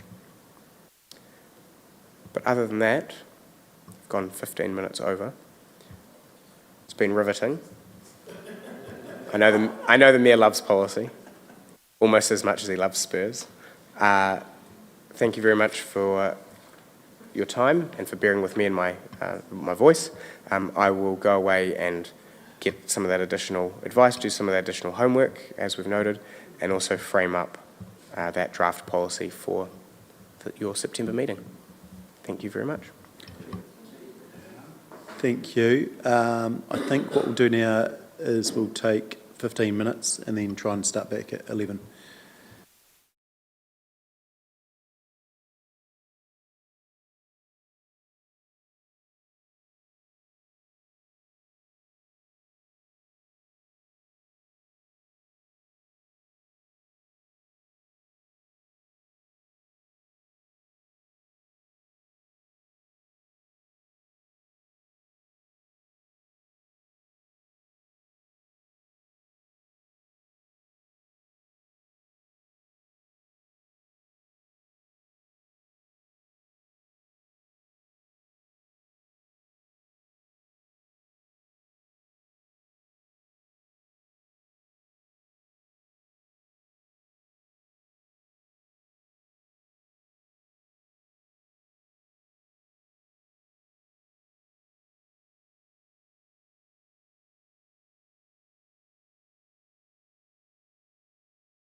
Alrighty. We're back going, team. We'll get started. And so, welcome to Stephen. We're now talking about the activity management plan for the airport.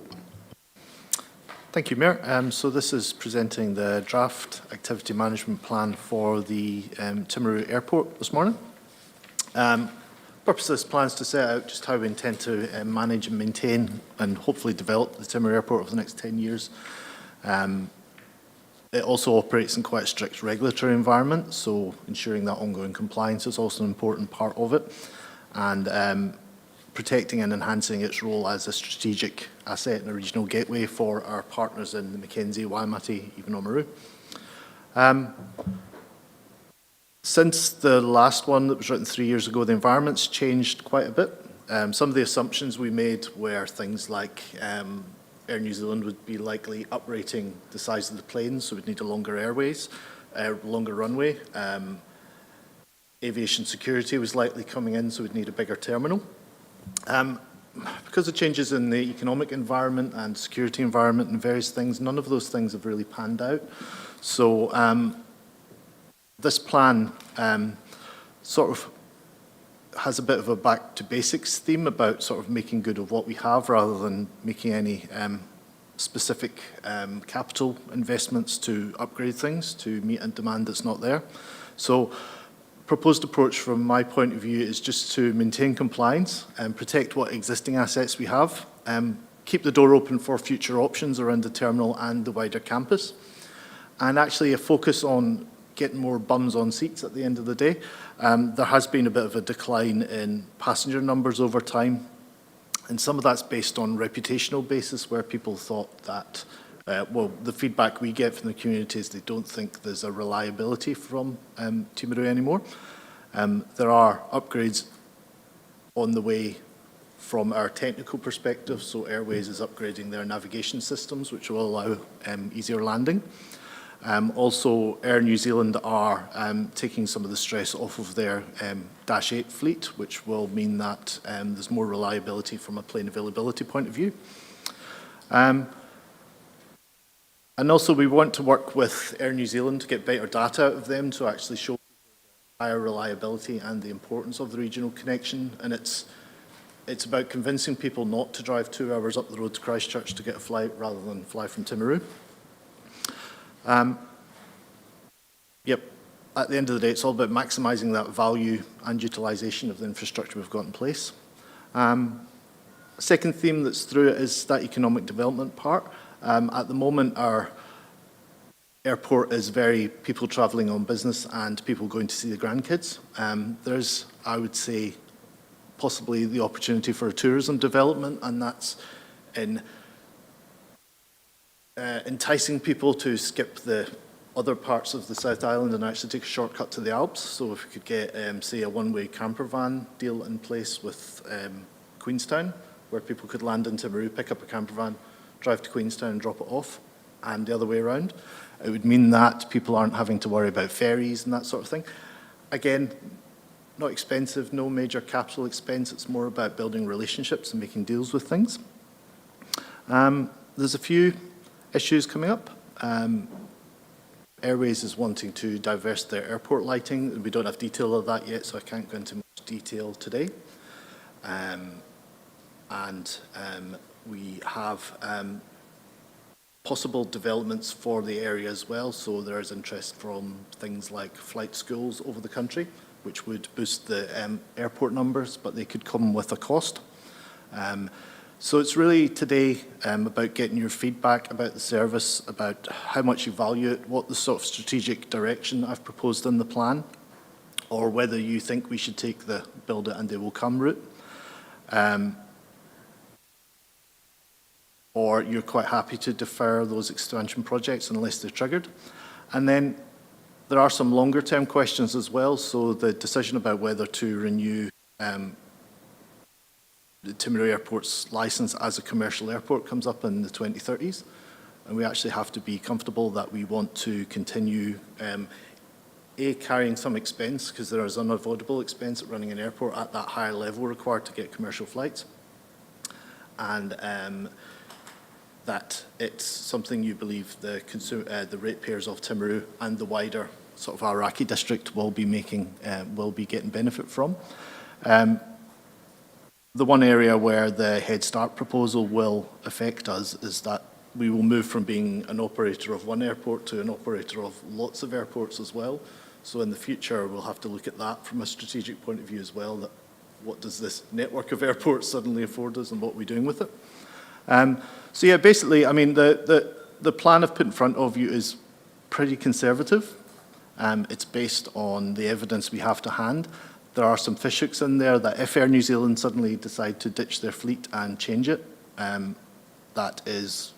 it will require things to come back for you to ask for unbudgeted spend.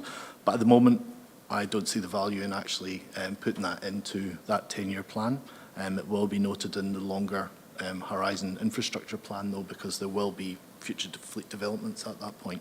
Just so I'd on welcome that any point, questions or comments. Yeah, sorry to interrupt. On that point, I agree. It's well past 10 years, the update that we got, the airports update that I went to some months ago, that plane has a life into 2050, and they're going to keep working on the assets. So yeah, I think that's the appropriate approach.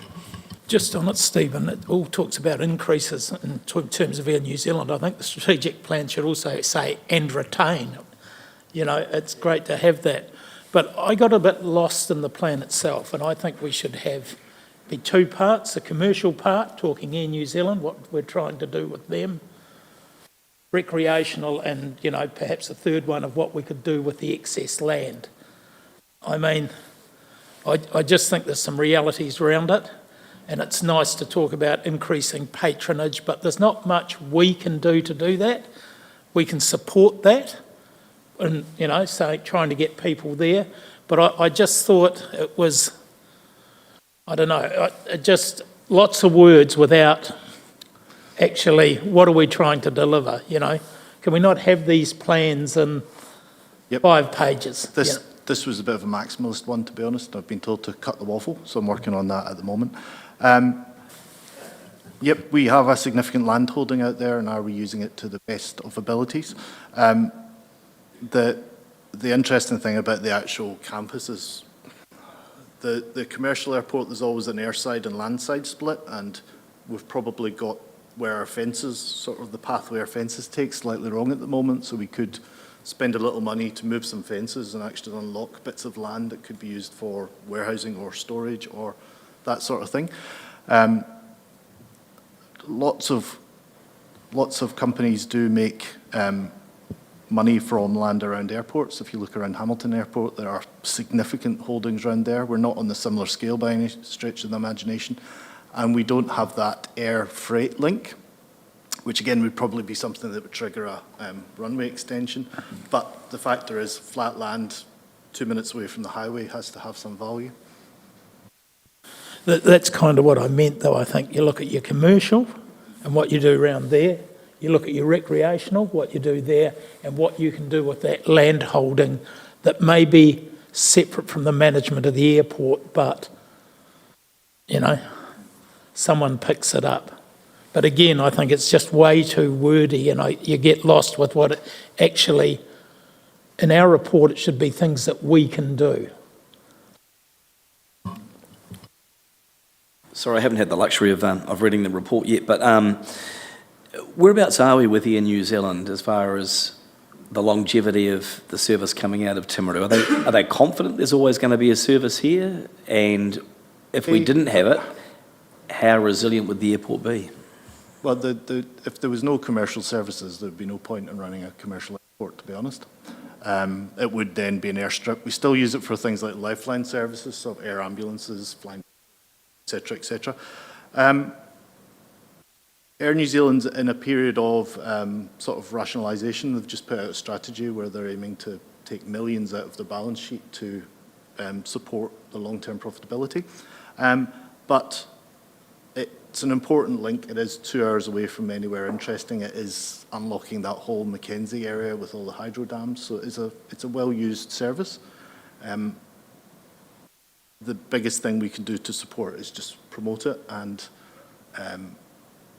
get people to use it, because if it's a popular service, they're not going to throw it away. But there are smaller services that are still supported, so we're not the smallest by any stretch of the imagination. We are, I think we are still important to them, but that could change it. It's not something we have direct control over. We just have to make sure that relationship is as strong as possible. You mentioned there about trying to attract more people from a tourist perspective to use that airport as a gateway to the Mackenzie. So have we had those sort of conversations with the likes of Venture Timaru, for example? Not yet. That's part of the plan. I've been in charge of the airport for a couple of months now, and just looking at what we do and if we could do it differently and if we could put a slightly different lens over it, just to drive it as a product rather than a piece of infrastructure that we use. Stephen, just following on from Councillor Jackson's theme, would Council and the CE be open to subsidising tourist ticket prices to encourage them here? Would Council and the CE be open to subsidising ticket prices as some cities do in America to encourage tourism? That's actually Council's call, not ours. What would your reaction be? Well, if the council decided that, then the ratepayer would be paying the subsidy. So it's really council's call. I think the way I'd answer that, and I remember talking to a business, I remember talking to an Irish guy that was used to subsidies from councils for business, but it's I think they were 70-30, so 30% of tax or something was at a local level, where we're about 92-8. And I think if we had a bigger share of the tax take, like we rightly should, then you can do a whole lot more as far as those, business or tourism incentives, all those sorts of things. But until the people in Wellington change that system, I think we're going to be restricted unless you look at alternative, opportunities, whether, you want to tag off some money from the future, Alpine Fund for X. And I would say already ratepayers do subsidise the airport through the rates that we cover some of the operating expense under. So that include that. I mean, the biggest thing we can do for an airline is ensure its landing fees are sustainable, and that's the airport doesn't fully cover its costs, so therefore the ratepayer is already subsidising it as a service to some degree, just not directly handing it to any specific company. I love that you're thinking outside the box, Councillor Harper, but I cannot believe you just suggested that people fly direct to Timaru and miss out driving through Geraldine from Christchurch.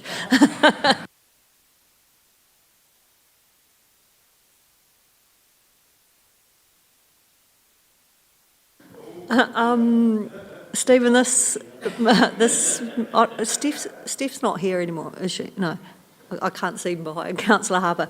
My question's around the strategic priorities, and obviously we had a workshop to refresh them. So at what point are those new strategic priorities going to land in our activity management plans? When you've adopted them, I would have to defer to Steph on that. I'm just thinking about the amount of rework that's going to have to be done. I don't think, to be honest, not huge, but it's going to have to be revisited, and the sooner we can land on those strategic priorities, the sooner it'll be more efficient for council officers bringing these.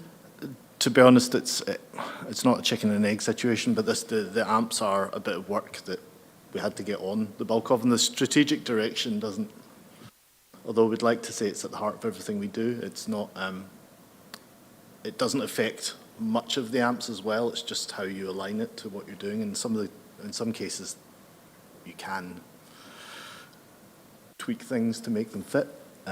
It's probably not best practice, but we've got to get on with these things to ensure they're done at the end of the day. I guess this is our opportunity to be ambitious. Mm-hmm. our only real opportunity to be ambitious. And I'm concerned, it's not a direct criticism of you who have just landed this baby in the last, few months, but I'm concerned that we're just being conservative again. And if we want to go out and get a flight school, or get a tourism deal, or get a, rental car company established out there, or use the land for a industrial development that, we think we're tight on land for, isn't this the place to do it? And I feel like, again, I feel like we're just lacking the ambition here. So, It's quite conservative, to be honest, but what we have all there at the moment is we have good bones, we have the runways, we have land, we have the ability, we have lots of ability to actually expand the place without major capital input to it. The one risk that carries with anything is an increase in activity can cause an increase in sort of compliance costs with the CAA, and it's one of those binary ones that once you get past a certain level, this cost arrives. But it's about ensuring we do this in a sustainable way, so any development we do does provide maximum benefit with the minimum of extra cost. It will always cost, because if we have more flights, it uses up the assets slightly more. But from that perspective, it's about getting balanced opportunities there. But yeah, I agree on the land holdings and various things, but it all comes at a cost, and I'd say we're all pretty cognizant that we're not wanting to stick a lot on the bill at the moment, especially stuff that's taking a bit of a punt. So I actually have a view on this airport. Everyone wants it, but no one wants to pay. So we've got recreational people who don't want to pay. We have a flight school who's looking around. They don't want to pay. And if they do come, what they pay us and what we have to put in, you'd still run at a loss. So effectively, every time you look at this thing, it shoots itself back to the ratepayer continuing to subsidise it. The only one that's probably making any money is the farm, leasing the farm. Now, can we do more with that? That's the next step. And do you actually start carving up and putting sheds sheds out there? I'm not sure. But at the moment, even in New Zealand actually only pay what they think they should pay.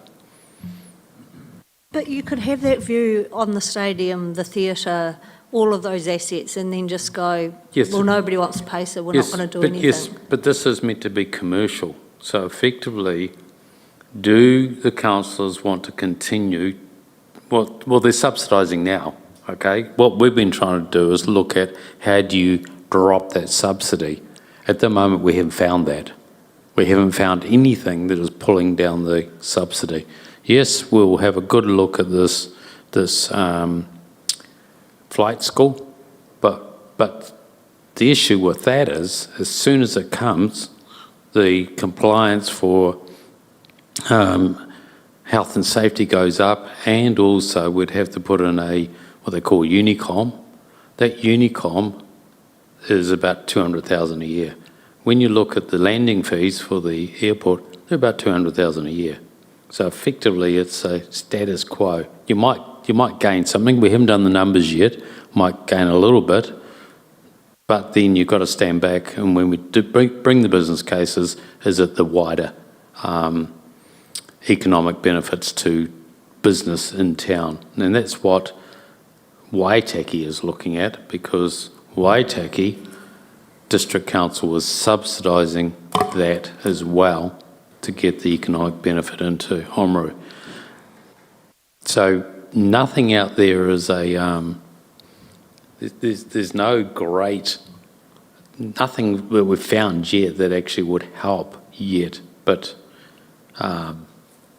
if we can free up the land and potentially put, I don't know if there's still market for it or not, sheds on there, I don't know. But you must get to a saturation point with sheds, surely. I mean, we're always going to have an aerodrome there of some form, but it's how much their council and ratepayers and extension see an intrinsic value in having a direct link to Wellington at the end of the day. That's that's probably where the subsidy is. I mean, for the recreational flyers, they would see it similar to how we subsidise a sports field or whatever, which is similar to the grass runway, but the big money is in having commercial services land there. And that's the value of that for businesses and residents here. Stephen, just on that. Sorry, hold on. So there was a couple of questions waiting to get. Can we go, or you do that question, then we'll go to Councillor Wilson, and then we've got Councillor Thomas online. Go for it. How do we go about confirming that from 2030 we still want it to be a commercial airport? Because that just keeps coming up as though there's going to be someone vote against it. How do we set that in stone? And someone might, but I'm hoping the majority, because people like the fact there's an airport here connecting us with the world. So I'm not worried about ratepayers' subsidy, but I don't want to overcook it either. I mean, to be honest, that's part of this process, because you'll see in the document there's a 10-year plan that is basically based on the status quo of you'll be chipping in about $500,000 or so a year to keep this operating as it is. It could be affected by things outside of our control. So if the commercial airliner wasn't flying to there anymore, there'd be very little point. Or if one pulled out, could we get a different airline in? Is the other thing as well. So I mean, it's quite easy for you to give an indication just as part of this long-term plan process. Is yes, we value this and we want to continue it as a thing. I understand the last council asked TDHL to look at the airport. Was that correct? Just recently, last year or so? Yep. And so did they come back with, like I understand they came back with lack of enthusiasm for doing something. Was that ever developed, like as far as what the reasons were, or what was the issue that they didn't? I think it was I don't believe there's any report. No. I think that they are actually just saying commercially for them. It's not what they would look at. I think we've got them tomorrow, so you could save that question for tomorrow. It is tomorrow. Graham. I think part of the challenge with that, though, at a high level, because we, within the statement of intent, we put in that 7% return on the property portfolio, that really stymies them going outside of that. So they're sort of very fixated in being able to return. So that's the challenge, that we need to adjust our thinking, and we've basically said we want you to be commercial, and then anything else doesn't fit within their model. So that's what we've got to evolve our thinking of. If we were to give them that, then we probably need to be able to say, actually, this is fine, but it's a longer term development, and we don't expect a 7% return straight away, especially when you've got land leases. Yeah. Because at the moment they'd have to fill a $500,000 gap to bring it up to break even at zero cost. So it would be a challenge for them to operate it at commercial airline services. Yes, it's commercial, but actually the site of the airport isn't run on a commercial basis at the moment. Okay, no, thanks for that. I hear that. I just thought there might have been some commentary around, they might have come up with some ideas that could help us to look into the future. I just felt that the commercial board looked at it. Yep, I don't think it got that far, but we are always open to options that we could perform better out there. If we could bring that gap down, even in a small way, it does help. Let's finish on saying that I agree with Councillor Piddington. If you can have it the strategy set up into, say, 3 sections, I think that's a great idea. It gives you more focus on individual things. Chris, you jump in, mate. Thank you. Okay. Firstly, I think that in the probably even in the shorter medium term, you know, our biggest risk is Air New Zealand pulling out of Timaru because of lots of reasons could impact that. I think there's been sort of unreliability around their flights, often cited as sort of workforce related issues. You know, they can't get the people to here, you know, they're short of staff to run their planes and we get knocked off the list. There might be other reasons, but that's sort of been talked about. And I just think if you look around the world, you know, smaller regional airports, they're not going to expand. You know, I just don't see that we're going to expand. Certainly not through Air New Zealand, expand passenger-wise. So, and then there's also sort of climate change and fuel costs and wars overseas and things like that impact. And so I think that's our biggest risk. And I think we need to be, Steve and I just think, much more ambitious. A business park out there. Look, we sort of talk about developing land around Washdyke. You know, that airport land, it's flat. It's got easy access to State Highway 1.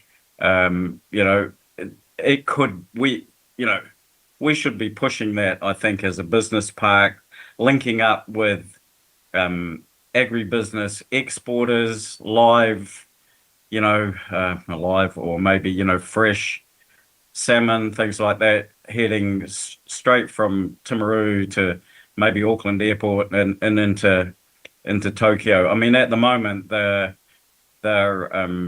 probably doing that and driving it up to Christchurch. You know, we can, I'm sure, put a case for being much more competitive economically. And then there has been talk about renewable energy, you know, some sort of solar farm or something like that, that I think combines well. And maybe here's one to just throw it out there. Maybe we could become the center of the, you know, electric aviation industry. We can sort of make the power and then plug the planes straight in and off they go. So I just think we should have a very ambitious look at opportunities there and not be just thinking, oh, well, we'll just subsidise this by $500,000 over the next whatever year because Air New Zealand will keep coming here if we do that.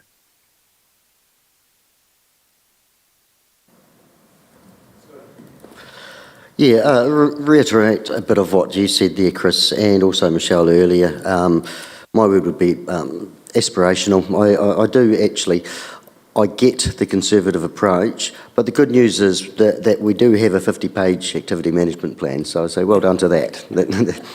But aspiration is important here, not just for the sustainability, obviously, of the airport, but for the aspirations of the entire district, and especially if we're looking at a larger region, in my point of view.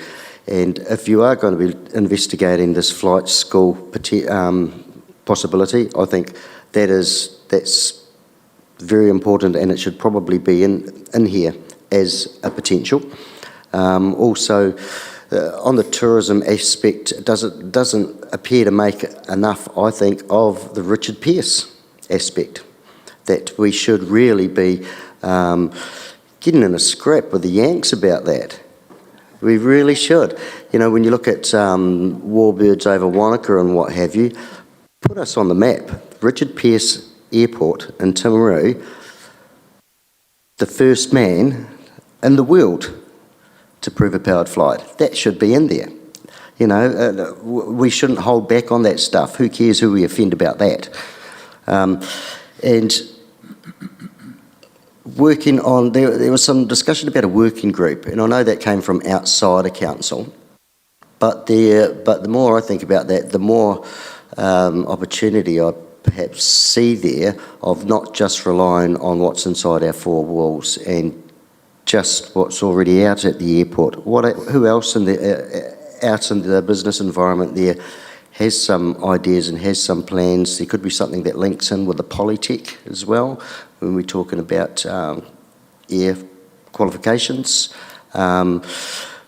This links into potentially even our spatial planning evidence base for future demand for accommodation. There's a whole lot more stuff there that I think would be just cool to put in what I do think is really good to see. An activity management plan for the airport. Wahoo.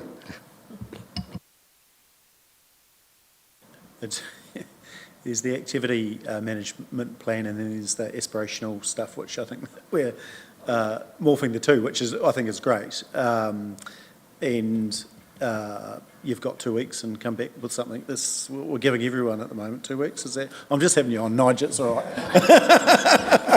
Good, because you are business people, okay?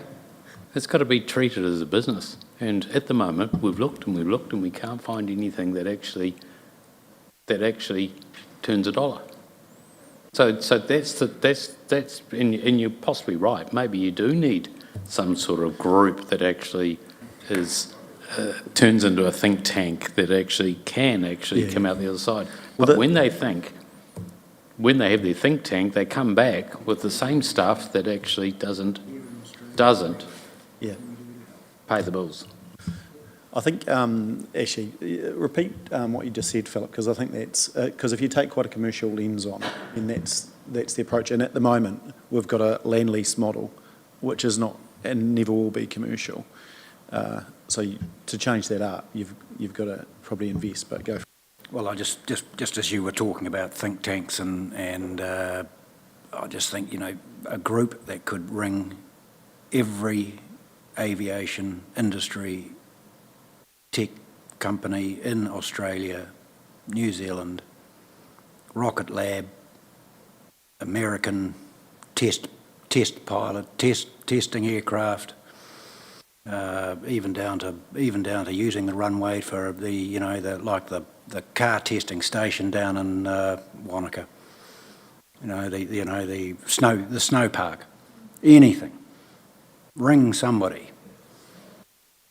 I think that's the challenge that we have, because that sort of stuff then, and this is a conversation for tomorrow as well, that goes into your economic development and the crossover and whose role is it. If we come up with an idea, we really want to develop this, whose role is it to do it? And it's a bit of a quasi, they need to come together, but we need to be quite definitive and say this needs to happen in this period. We need your focus to be this, otherwise it's just never going to happen, and that's the challenge. Because probably from an officer's point of view, you're not going to get a high level of aspiration coming through at the moment. We're aware that there's a headroom the council has, and we're aware that we're having to work in a future constrained environment. But if that's an instruction from the council to be more aspirational in a controlled manner, that's probably... Isn't that what Venture Timaru is about? We talk about the airport, but don't we want that for Washdyke? Don't we want that for a hotel? Don't we? So, I mean, we've already got that organisation.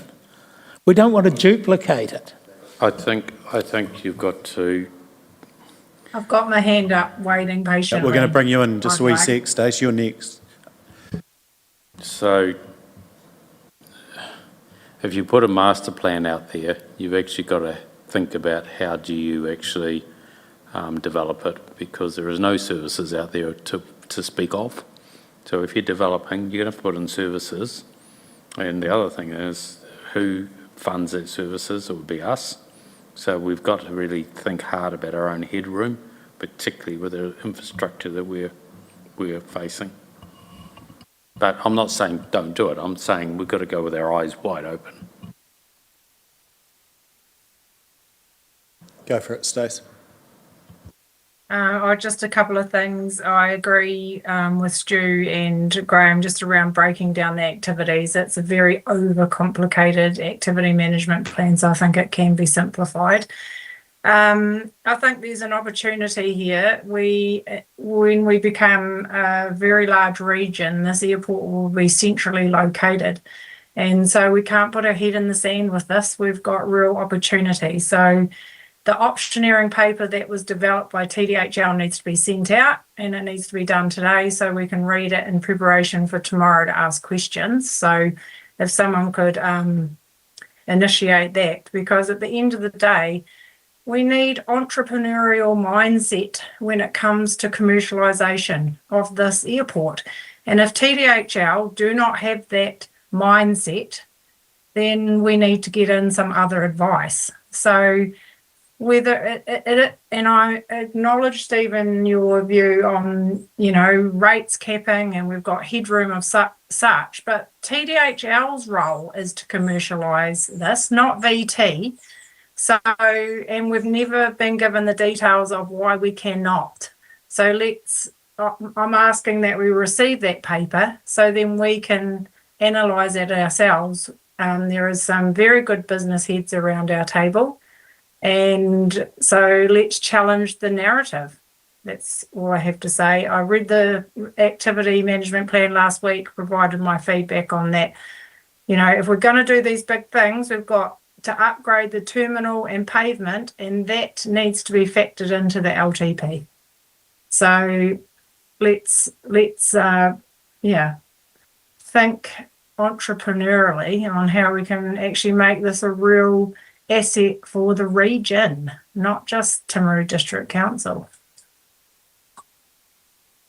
I think on that point I agree, and there's another paper, report, memo, don't know what you want to call it, that I've seen that looks at options.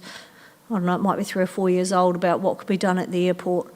Be good to see that as well. And I, you know, if we're serious about this, I think as much as we all hate paying consultants, maybe that is actually what we need to do, is get a consultant with a working group that looks at all the possibilities, and then if we, you know, decide at the end that none of them we can afford, so be it, but at least we've given it a crack. Nigel.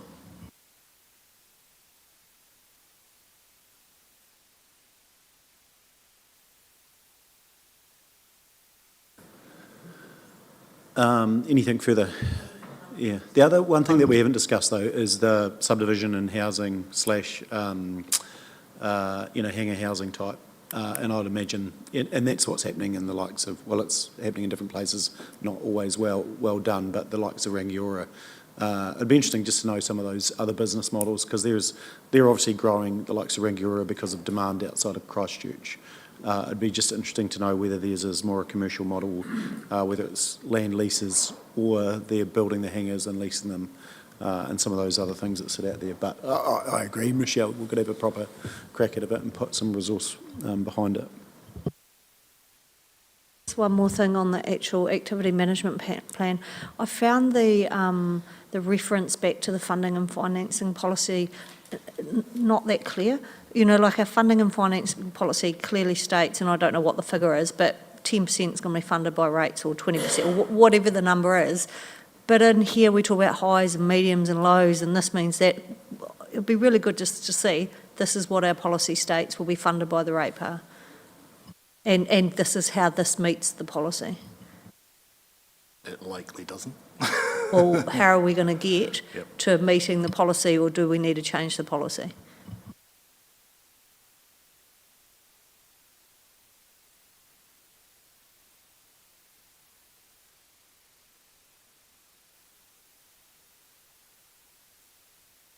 So what I'm hearing from you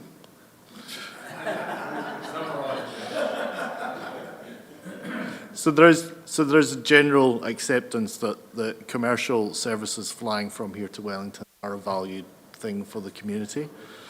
But you want to minimise how much the community is pitching into those things, and that could be done through a more commercial focus on developing the activities around the airport campus as well, anything within it. There's not real discomfort with capital spend that would be required to do that, as long as it was properly analysed. So a thing like a runway extension could still be on the cards if it was needed for freight. The question I would ask you is that a build it and they will come punt you would like to make, because we've had no history of freight airways whatsoever in this area? It's probably a slightly provocative question, but is it something that you'd like to take a punt on, that someone could start running that? I would take a educated punt based on some more work and a business plan and things like that. I'm not going, yep, just let's extend the runway and fingers crossed. But, you know, if we had somebody have a better look at, you know, all of those things like what Philip talked about, and you know, development opportunities and what's possible and what's not possible, and then make a capital decision based off that, would be my preference. The other question would be, from a risk perspective, we don't see the airline rating changing or aviation security coming in. Those things could happen without a lot of notice, and would you prefer that that was still built into later the LTP, or would you prefer that that would come back as an unbudgeted item if those conditions came up? I guess, Stephen, with the airport security, our answer to everything is build something new, bigger, brighter, shinier, yet the income will be the same. If you took the airport, only those that are flying go in the doors. Everyone else waits outside. There's other ways of doing things. And because as soon as, Air New Zealand say, increase the security, and you ask them how much they're chipping in, it'll be zero. So I just wait. I'd be a fan of waiting until we know what it is and how it is. Yep. So the big expense is basically just physical space to corral people in at the end of the day, because you've got to keep departing people separate from arriving people, and there has to be a kind of secure area after security. At the moment, the terminal just isn't big enough for that, so it would need to expand, so you didn't have people waiting out in the rain or the queue going out the door to the car park. That's really the only cost. It could be done reasonably simply. It doesn't need to be gold-plated, but it would require a bit of capital expenditure if it did come up. The machinery and that sort of thing to do the x-rays, I don't actually know where that sits, to be honest, but again, that needs its own space. And then you have staff. Anecdotally, the jet service that runs from Invercargill means they have a staff of 20 or so aviation security people just to screen people for that twice-a-day flight. The biggest threat to the airport right at the moment is Airways. Airways are asking us to take on the lights. The lights are 35 years old.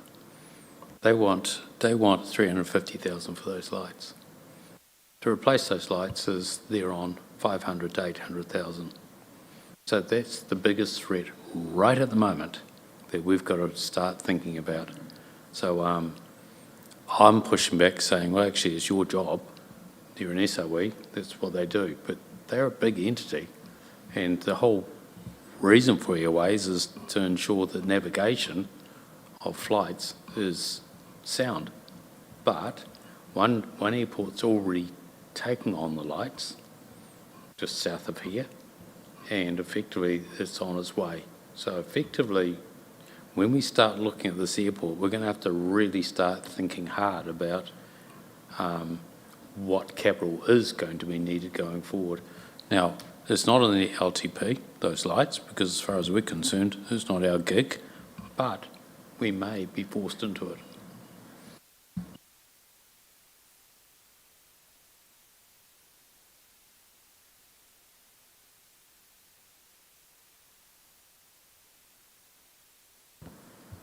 Look, the other thing is too, there might be options for other investment outside of Council A, so, but until you get a plan, you don't sort of know what the options are, so.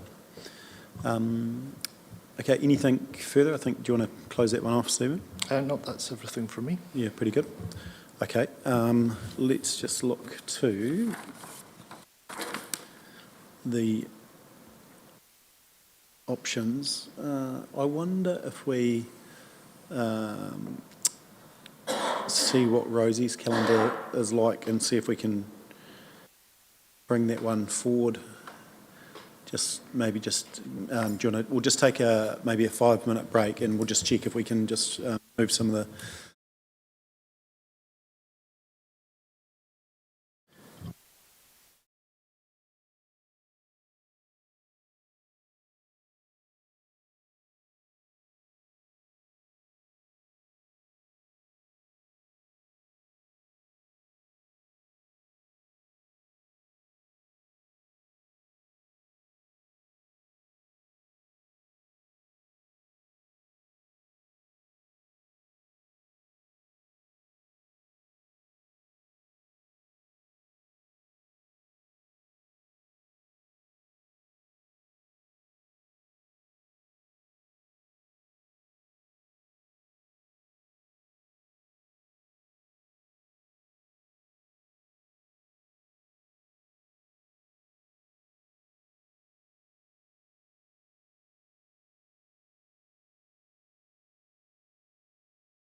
So what we're going to do is bring forward governance only time, which we had scheduled for the end of the day. So we'll bring that forward now. So that was in public excluded. So we'll bring that forward now, and then as far as public activity management plans, we'll for the public, we'll be back at 1:15, which will be the project management office. So we'll close off now, and we'll be back at 1:15 as far as the live.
Alrighty, welcome back. Got Rosie now. Thanks, Rosie, for joining us. And we are on to Project Management Office Activity Management Plan. And you're going to, well, I'll let you talk to us. Thanks. The floor is yours. Thank you very much, Member Owen. So with the PMO, things that are unique about this function is that we are entirely new. So we are effectively 100% change since the previous LTP, although not directly to your external level of service. We're an overhead function, so the way we work, we don't unlock an entire value chain by ourselves. We support other parts of the business to achieve that, and we have lots of interdependencies with internal functions as well, such as corporate planning and finance.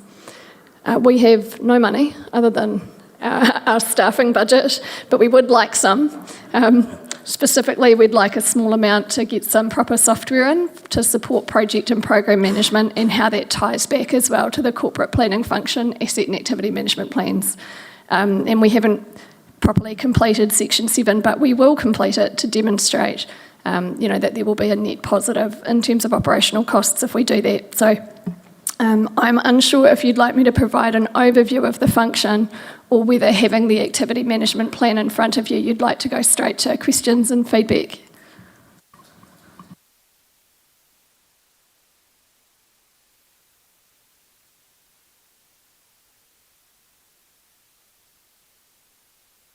I heard one vote for overview of the function.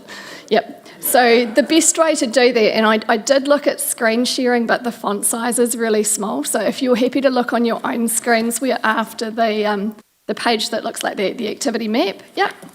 And just going back to the idea, this is a new function, and so some of the things that are here captured as BAU activities, I would expect the nature of that BAU to change between this and the next long-term plan. So we are at the moment working out how we can support the corporate planning function in terms of the alignment between the new PMO function and the strategic plans. And so that top activity, it's probably unique to the current planning cycle, but the idea is that we've got coherence and consistency right from the LTP through to a decision that you may make on whether or not to fund an individual roundabout or something of that nature. And that's feeding into an outcome where the projects and activities we fund are in fact contributing to your vision for the district. So that's tidying up the alignment there. The second activity, which aligns really closely with what's come from the audit and risk expectations, is development of a PMO framework or a consistent way of analysing, initiating and then monitoring and controlling projects. And in the first instance, we're right now setting up those processes and templates, making them available, and that will all be replaced by a digital solution in time, I hope. What you can see on the map is arrows going backwards. That's because we're producing things that don't directly contribute to community outcomes right now, building things like toolkits and training, right? So the third activity we're doing is making sure that we have a really robust accounting framework so that when we're looking at whether a project provides value for money, we can look at more than just what it costs. We can also look at how much value do the benefits add and how much cost is involved in the potential risks. And that will feed into things like better contingency, budget, planning and management as well. So the actual output there is led by finance, but we are supporting in terms of best practice what the gaps are if we compare with things like better business cases or what would be considered standard. So they are doing it, and I've had a really good update today from the project's accountant that it's underway, but we're contributing to it. And again, it's feeding back. Once we've got all that template, the processes, everything in place, then the fourth activity is training people to use them, which will increase capability of our project managers. And then again, supporting them, not just to be trained in understanding them, but to then actually use them when they come to initiate or run a project.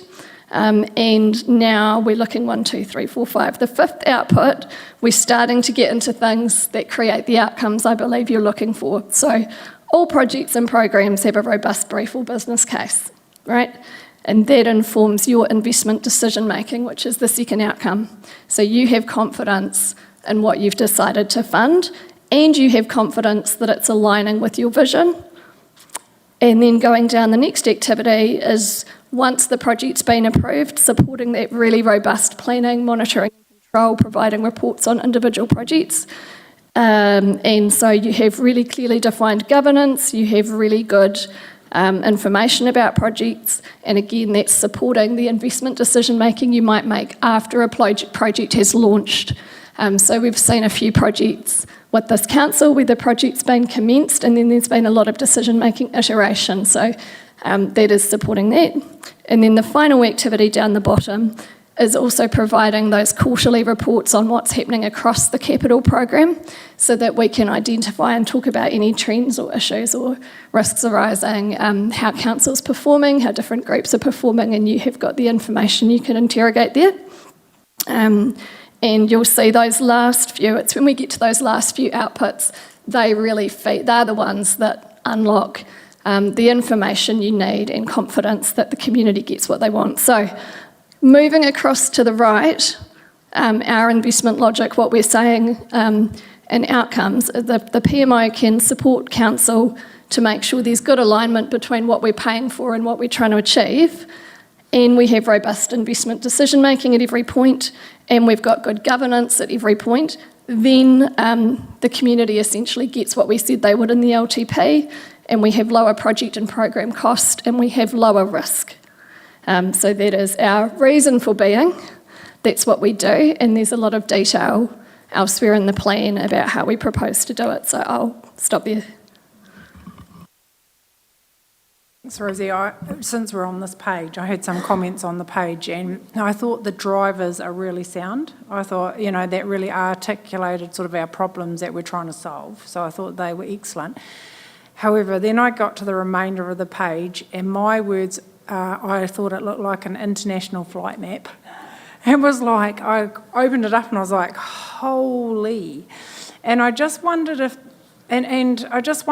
there's a way that we can simplify that connection between the drivers and what the PMO will do and the outcomes and benefits we expect.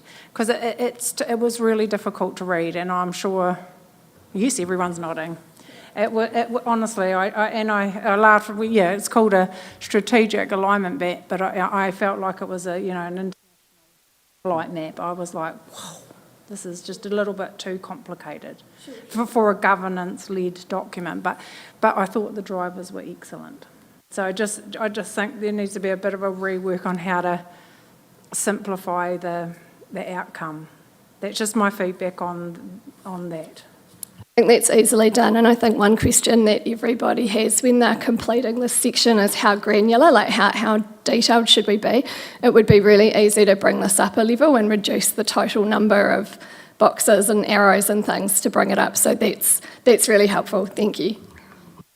Can I also mention that the strategic alignment, like with the direction and the realisation, I'm not quite sure if it's because I've got a lot of drugs on board to try and cope with etc. But I had to look it up and try and research it to understand it, and I'm still struggling with it.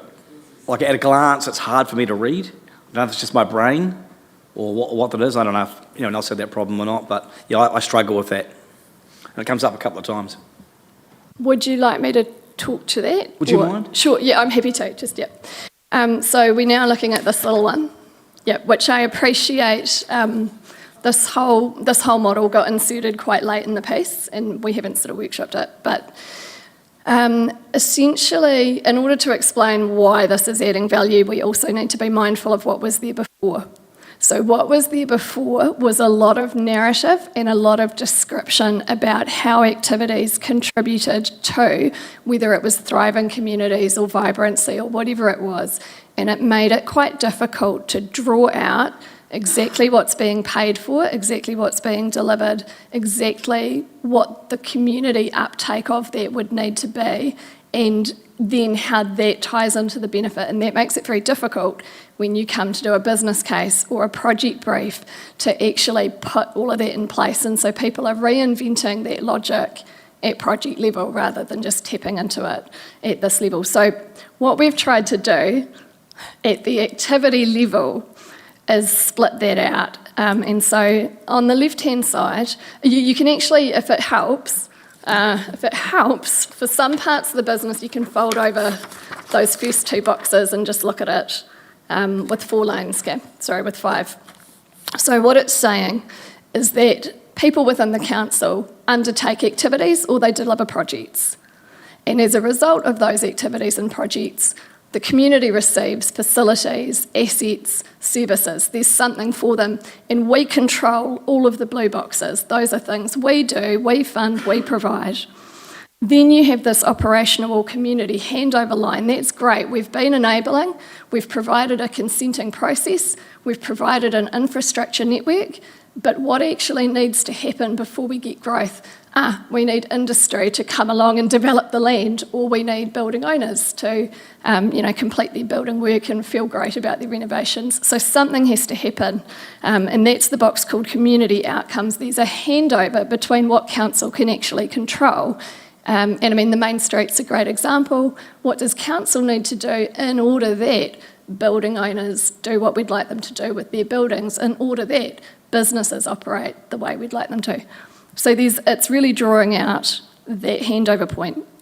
And then up the top, the strategic direction, which is coming from governance, could be yourselves, could be central governance, is around that collective vision of what we're trying to achieve. So if we do manage to facilitate building owners upgrading their buildings and cafes opening, great, cool, why are we doing it?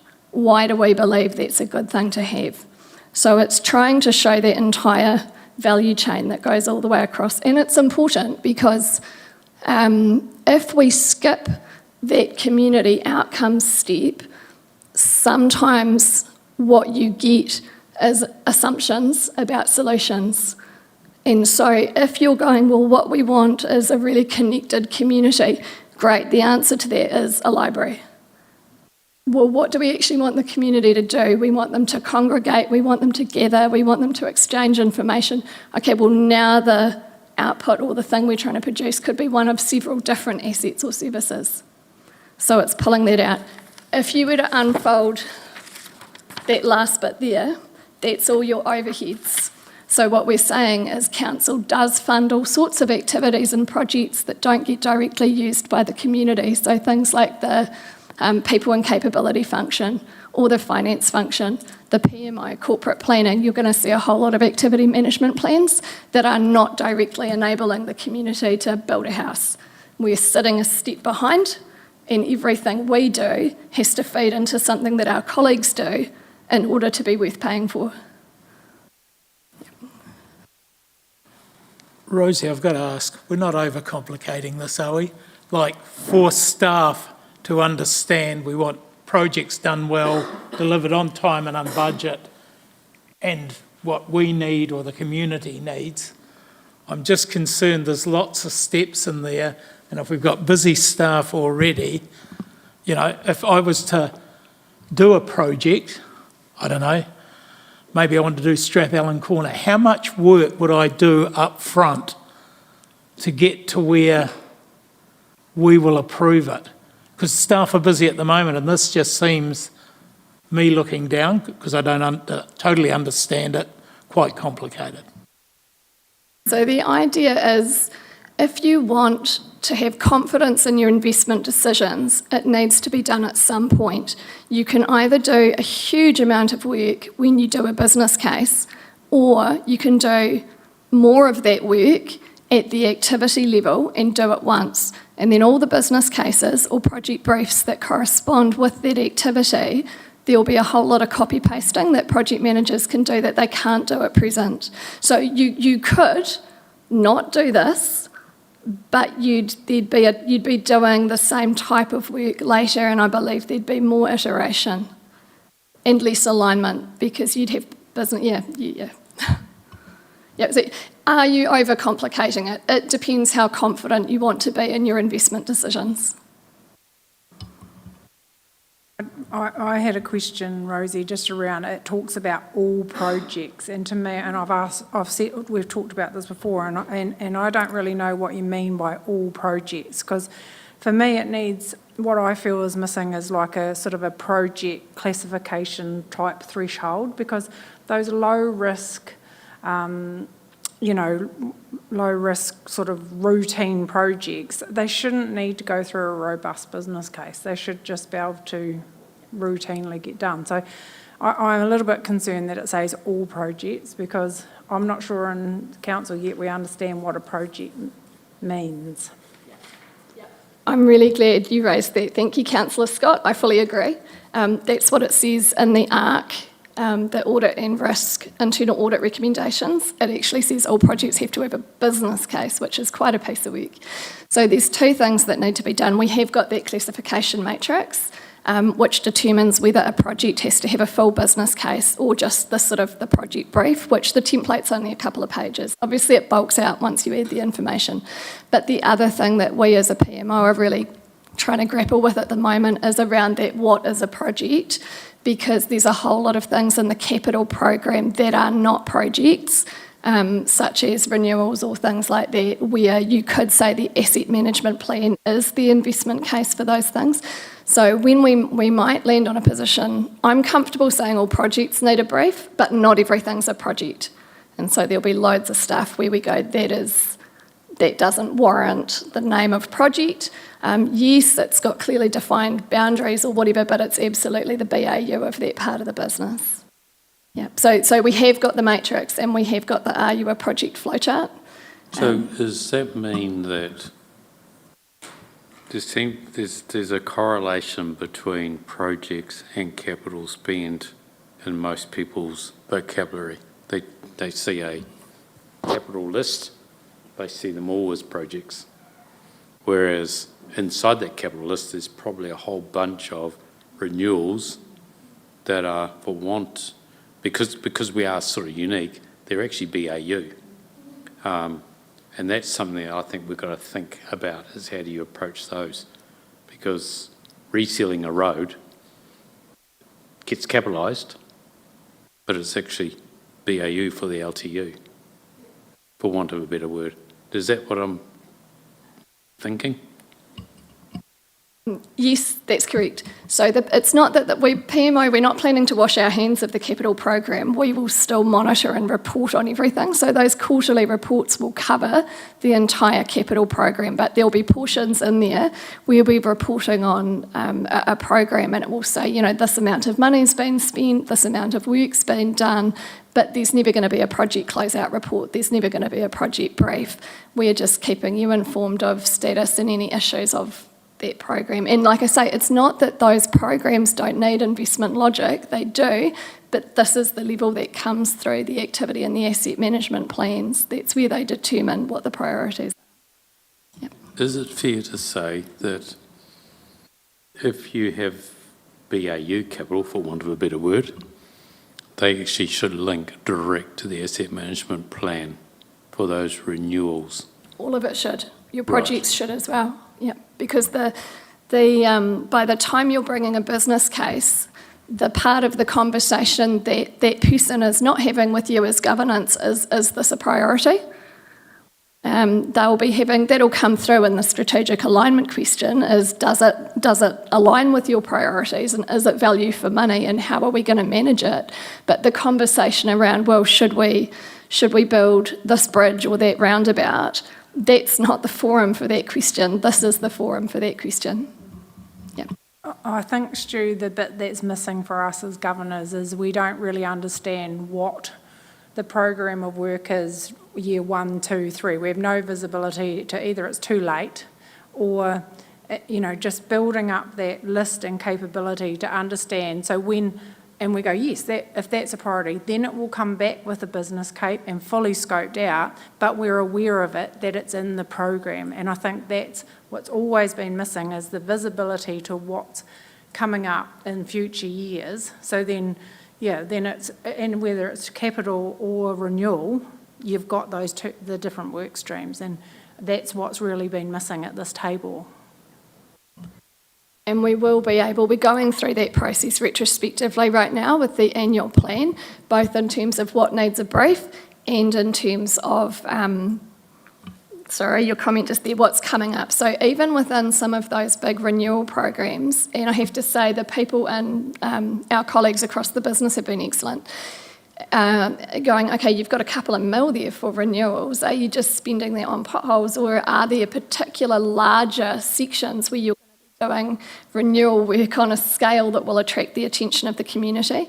And so it's an extra, it's not going to show in the financial capital program because it's coming out of one bucket, but our reports will just show you one step below that in terms of what physical work you might expect to see and the community might expect to see. Yeah.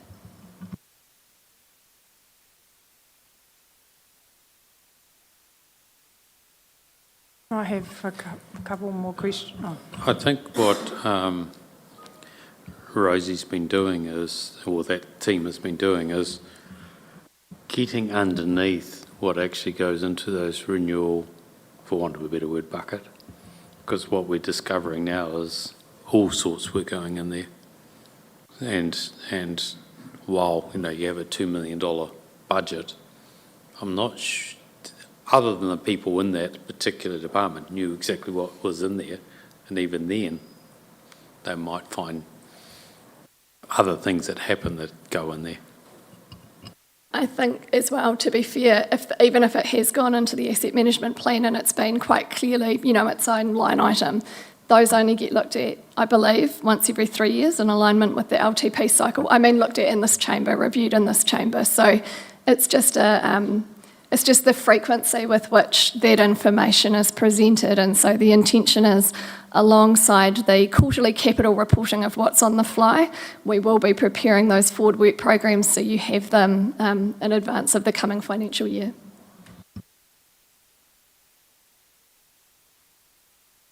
Rosie, I have a couple of more questions just around, and happy to work through. I've only got 2 or 3.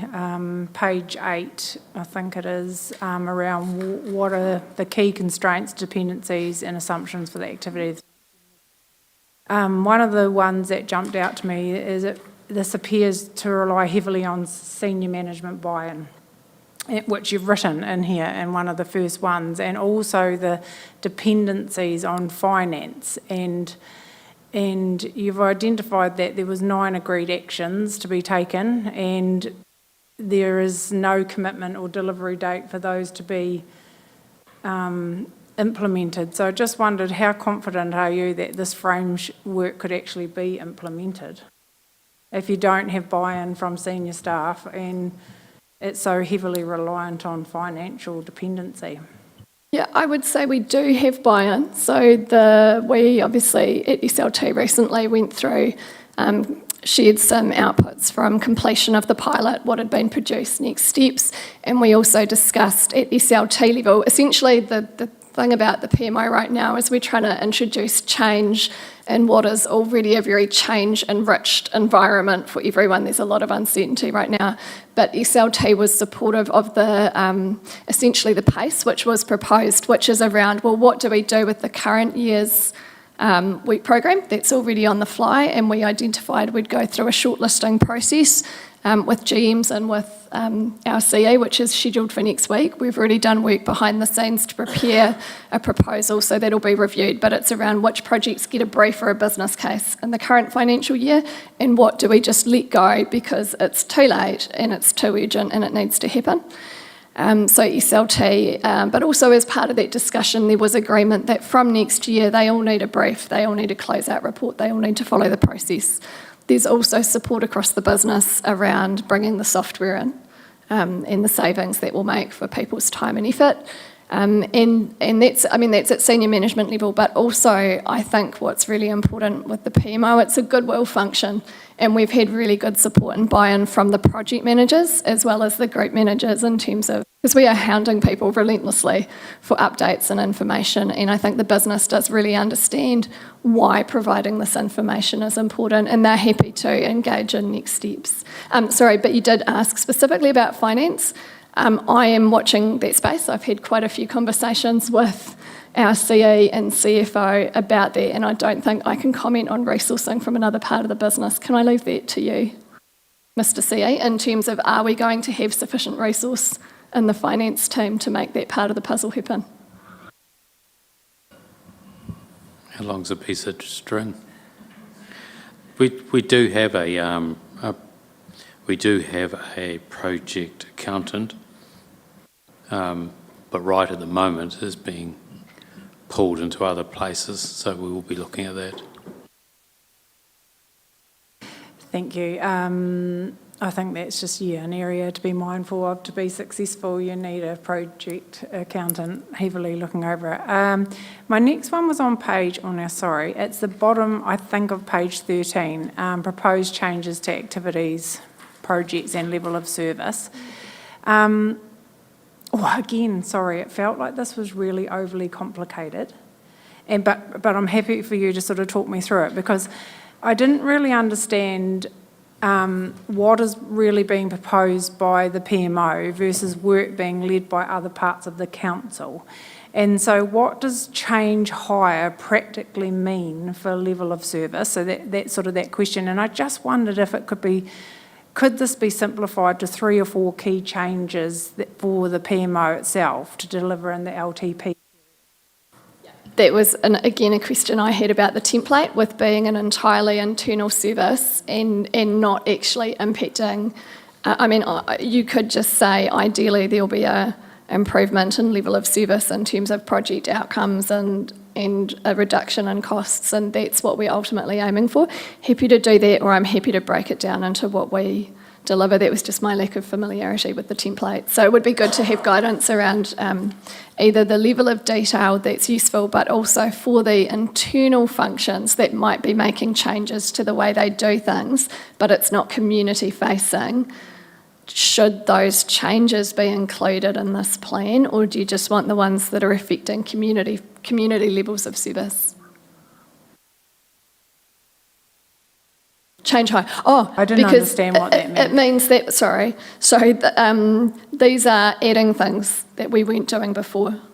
So it's, but again, it's an internal, it's adding to your point, Councillor Piddington, it's adding a layer of complexity and intent and rigour that wasn't there before. And I know it's new, so it's been difficult to write. And I sort of when I read it, it felt like more like an operational plan rather than sort of, an activity management plan. And I just wondered, to be able to simplify it, we could actually take a lot of that operational stuff out of it, that would sit in behind it. Just to non-complicate it. There was a lot of operational stuff in there, which... I'm really happy to. I think the information that's in there is it's relevant to how we plan to operate, and so it's just understanding what should sit in this document and what can sit elsewhere. Yeah. What we're trying to do is measure whether it's improving project delivery, right? That's the whole point of the setup of it. So we've just got to make sure that that's the end goal, is project delivery, and okay, thank you. The whole point of doing the work that the project management team is doing is to actually work to make your anxiety levels reduce.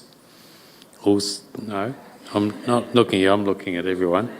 Also, particularly getting much more clarity on decisions, and also getting a lot more confidence in those decisions. So if you step back, I'm going to use as an example Claremont. We all knew we had to do something with Claremont, but actually I don't think we really knew what we had to do. And it's taken a long time to get to a point where this is what we are doing with it. And there was several iterations came through council that probably still weren't quite the right thing to do. And then when we finished, we actually got all the ducks lined up. And this sort of process should prevent that. Yeah. And it should save time. Yeah, and I agree. And I think what happens is we do these LTPs or annual plans, and there's a project on a list, and we just think we'll go away and do it. We've got to front it first. I feel like we don't do enough work leading up to pushing the green light. And then, of course, and it should get to the green light, and then the anxiety, as you say, should go, because we know it's been properly scoped. All the project dependencies are understood, but it's not just for the governance, it's actually for the project, the successful delivery of the project. And yeah, we seem to put everything on a list, and then all of a sudden we think we've got to do it and we're not actually ready. And so I think that's where a little bit of anxiety over the years has come. And it would be great to get everyone working harder at the start before the digger's in the ground. Can I just return to that comment, Councillor Piddington, that you made, because I think it does reflect a certain mood, especially right now while we've got Head Start and water leaving and various things. Are we overcomplicating it? I want to be crystal clear. We are complicating it. There's no two ways about it. We are complicating it. It's because we believe that there will be trade-offs, and I've worked with quite a number of parts of the business now on their activity management plans. And most people, I'd say that initial confusion has been overcome within the individual business units, and there is really good engagement with breaking it down this way. And if I think of some really good conversations I've been involved in with business units, I hope it's okay. Is it okay, Mike, to give an example from libraries? Awesome. So having a conversation about, they had a number of possible projects there, some of which might be a building renovation, and then there's one in there about a mobile library van. Now that's a really good example where you've got competing investment possibilities. So what's your actual outcome? And is it around community connection in a shared space, which you'd achieve that with a building maybe, or is it about people getting the books, which you might achieve with the van? And so it's just an example of where, yes, it's a bit tedious, splitting out what we're paid to do, what we deliver from what the community wants to do it is, but it really helps you to differentiate between the value that each project's going to give you. Thanks, Rosie. We want this and we want to know what's going on. I just wanted to make sure we weren't overcomplicating it on the way to getting the desired result. That was all. What is it? It's kind of that 80-20 thing. Near enough's good enough. You could complicate it less and feel pretty confident. So I think, like I say, it's a legitimate question, and it's good. I'm seeking guidance from you as to how far you want to go, and that's where I think, as well, Councillor Scott, your comments about most projects shouldn't need a business case. And for the ones that need a brief, that should be limited to what information is essential, and then we need to be really clear about letting people get on with everything that doesn't need to be justified again.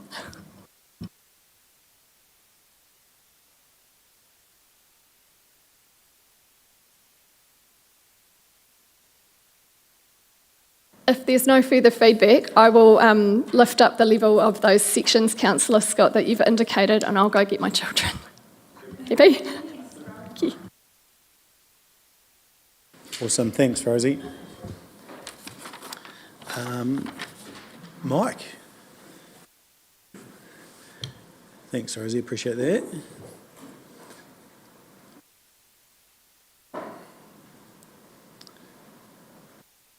Welcome, Mike. And we are now talking about recreation.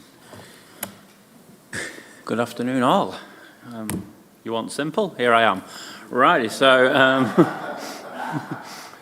there you go. So a few of you guys saw this last week, but we'll go through it again. Activity management plan for 27-37. Probably the huge change from 24-34 is obviously in 24 the stadium was still in the planning phase by the time this is up and running on July 1st next year, hopefully. So will the stadium have been for a few months, so obviously a massive change to our levels of service in recreation facilities up at Morgan's Road.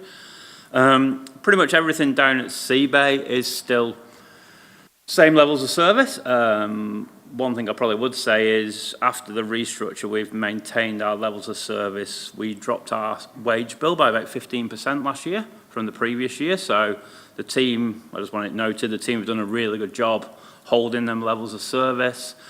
Over the 10-year period, obviously there's a lot of change happening around, so I didn't think it was really the time to be looking for nice-to-haves. So most of our capital investment is just replacement, renewals, keeping on top of the facilities. Obviously, by the time this goes live, Seabay will be 15 years old. So again, a few things are getting near to end of useful life. So it's more just keeping on top of things and replacing at appropriate times. With War having a look at the buildings, that's taken quite a lot of stress away from me because they know a lot more about buildings than I do. So the external part of all the rec facilities is being looked into as I speak. Yeah, so pretty much not really much in my wish list, to be honest. Like I say, it's just carry on doing what we do for the community. Comparable to other similar sized councils, our levels of service are above and beyond what they provide. Happy to do that. And then obviously the one thing I've put in there as kind of a talking point is, you know, is it that moment in time where community pools do become community pools, or do we just continue to carry on with the status quo? The discussion was had last year with the Section 17A, and we went status quo. But since then, things have changed. But again, obviously, this is just an open discussion. I don't think mine is overcomplicated too much, so happy to answer questions, and hopefully I've got the answers.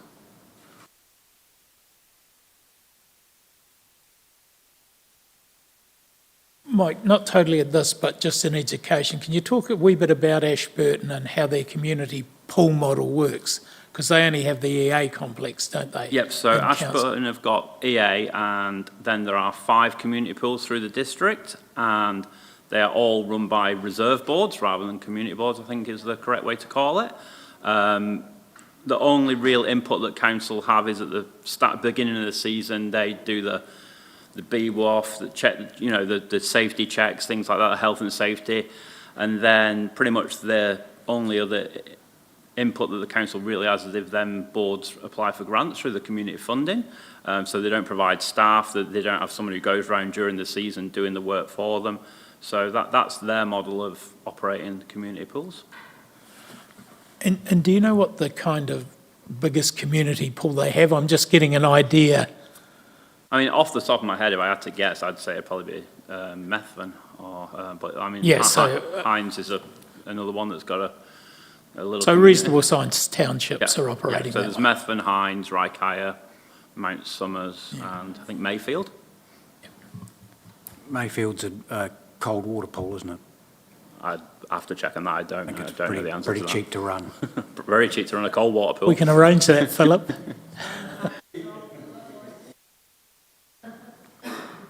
Just got a couple of questions.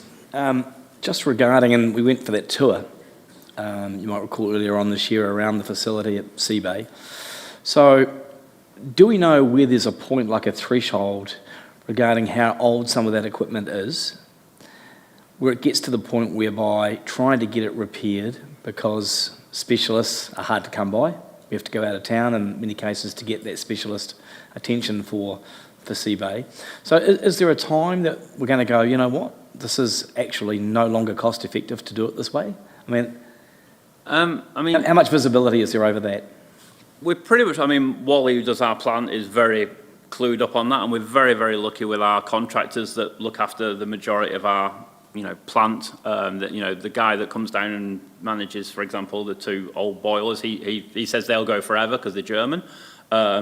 But, you know, like I say, there'll be a time, like I say, where we do have it where, for example, some of the older infrastructure of district pool, we might look for a part and that part's no longer available. I mean, our lift is still, well, it was 3G. So so the lift now, when the emergency bell went in the lift, we've now got to upgrade it because there's no 3G anymore. So the majority of the stuff is in the renewals plan. Obviously, there's always going to be improvements. The results of our energy audit are due today, so that'll be interesting to see from an outsider looking in to see if there's anything we can improve on or ways we can make savings or efficiencies. But to be fair, I mean, we thought that the number one advice would be to get rid of wood chip, and when he was looking around, he said the exact opposite. He said the way that electricity prices are going, you'd be silly to get rid of your wood chip boilers, which heat half of the pools. What about from a personnel perspective as far as Intel's concerned on that pool? Because it's got its own idiosyncrasies, hasn't it? So are we confident that we've got the right people in place moving forward? Absolutely, yes. I mean, you probably won't mind me saying this, Wally's past retirement age, but we've started picking his brain, and Greg, the aquatics team leader at the moment, is picking up a lot more of the ins and outs of the technical side of thing. And again, to be fair, we're really, really fortunate with our contractors that we use. They're all, really engaged and obviously very clued up. I mean, we do provide them with quite a bit of work because things do break at swimming pools, but they are very knowledgeable about the ins and outs of what we've got in the facility. Thank you for that. The other thing, Mike, I was going to ask you about was just the impact of City Fitness and what that might have on the numbers, because you've projected the numbers moving forward, 1,200 gym users. So when they went live with their advertising, our current membership base was at 1,440. A general rule of thumb from one of my suppliers of gym equipment is when a City Fitness does open, you lose between 10 and 20% of your membership base. I'd be very surprised if we touch the 10% just because of the offerings of the swimming pools, the chillax area, the group fitness, which are all things that we are the only ones that do. So again, we've noticed a few cancellations coming in, but I wouldn't say it was any more than when F45 came to town.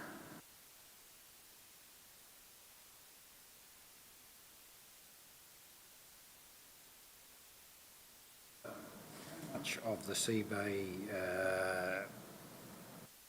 the energy needs are by wood chip boiler. So it just says it goes some way, or it is met with some of its energy. Yeah, so our overall energy bill at Seabay, we got rid of gas a couple of years ago, which was more for pool clarity, so that's gone. So we only use electricity and wood chip. Through the winter, the monthly wood chip bill is about $20,000 a month. Obviously, in the summer, it drops back to more like about $7,000 or $8,000 a month because the boilers aren't having to work as hard to maintain temperature.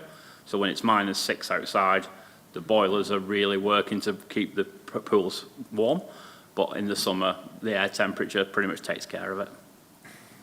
And are the three outer hinterland pools have got the same systems, boilers? Are they interchangeable? So Temuka and Geraldine are 100% off the grid electricity, and Pleasant Point is LPG gas. Right, okay. So no wood chip at any of the outer pools.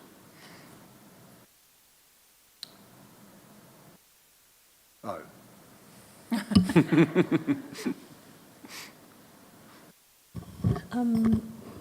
Mike, I think this is a discussion we've had at the Temuka Community Board before, but, we keep talking about, wanting to change the operating model of community pools and they're not really washing their face, so to speak.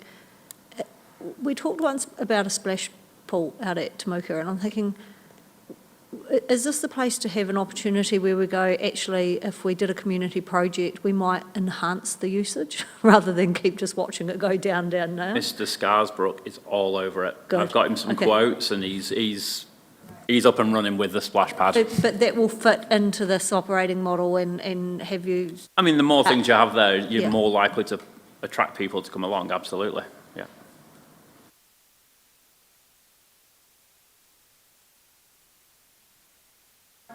I think that a lot of thought needs to go into these if it's going to be a community-run pool, because my worry is we're just transferring that rate, the wider ratepayer, to the community. And I'm not sure what the efficiencies are for that, and because we're basically just simply changing who pays, and so the major saving would be the wage bill. Like I say, the three combined pools' wage bills would be getting up towards $300,000. So that's the differential. And again, because we have workplace law and we have to follow pool safe requirements, even on a day when it's raining, we have to have 2 lifeguards, but then we also have to have the 3rd lifeguard to provide breaks cover for the 2. So that's your major saving.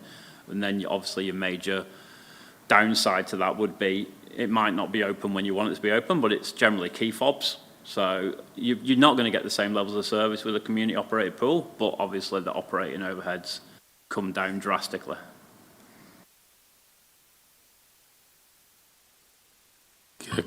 I don't know the difference between a community operating the pool versus us, apart from the savings from the wages.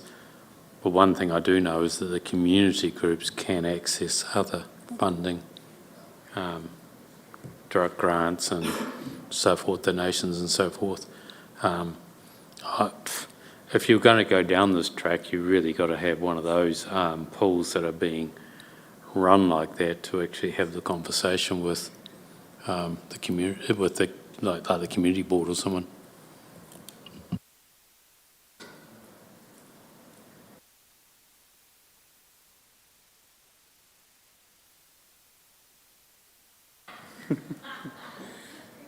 You were going to last week, Councillor Piddington.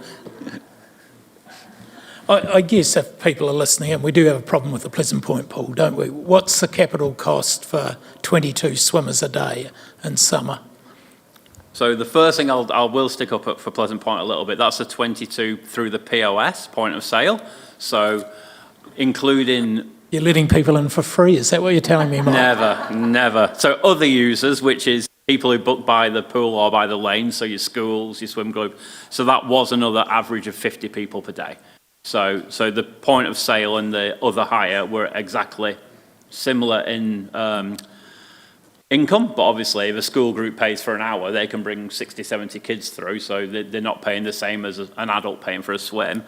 But yeah, the capital investment required is, like I say, it's in there. It's getting up towards 600,000. Like I say, the gas conversion, the filtration system, and again, the pool lining was done in 2009. And generally their shelf life, well, the guarantee on them is 10 to 15 years. So that is getting towards the end of its life. And that's where we're at with Geraldine Pool. It's in the current long-term plan for Geraldine to get relined next financial year. So yeah, you're looking at around $600,000 of capital. Hey, Mike, going back to that Ashburton model. The pool, Philip? Are they the only council money, do you reckon, is through grants for those pools?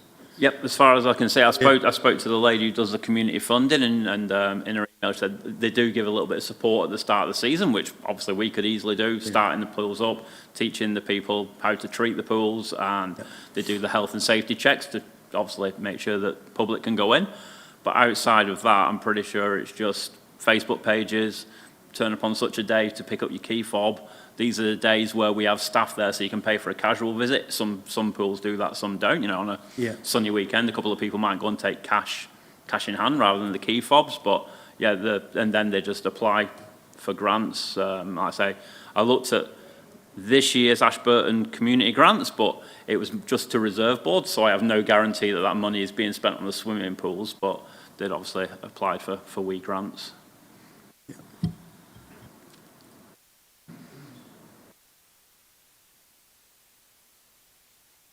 I mean, again, for us to get to a decision, how do we get to a decision on those pools? Is it a further conversation back with community, or?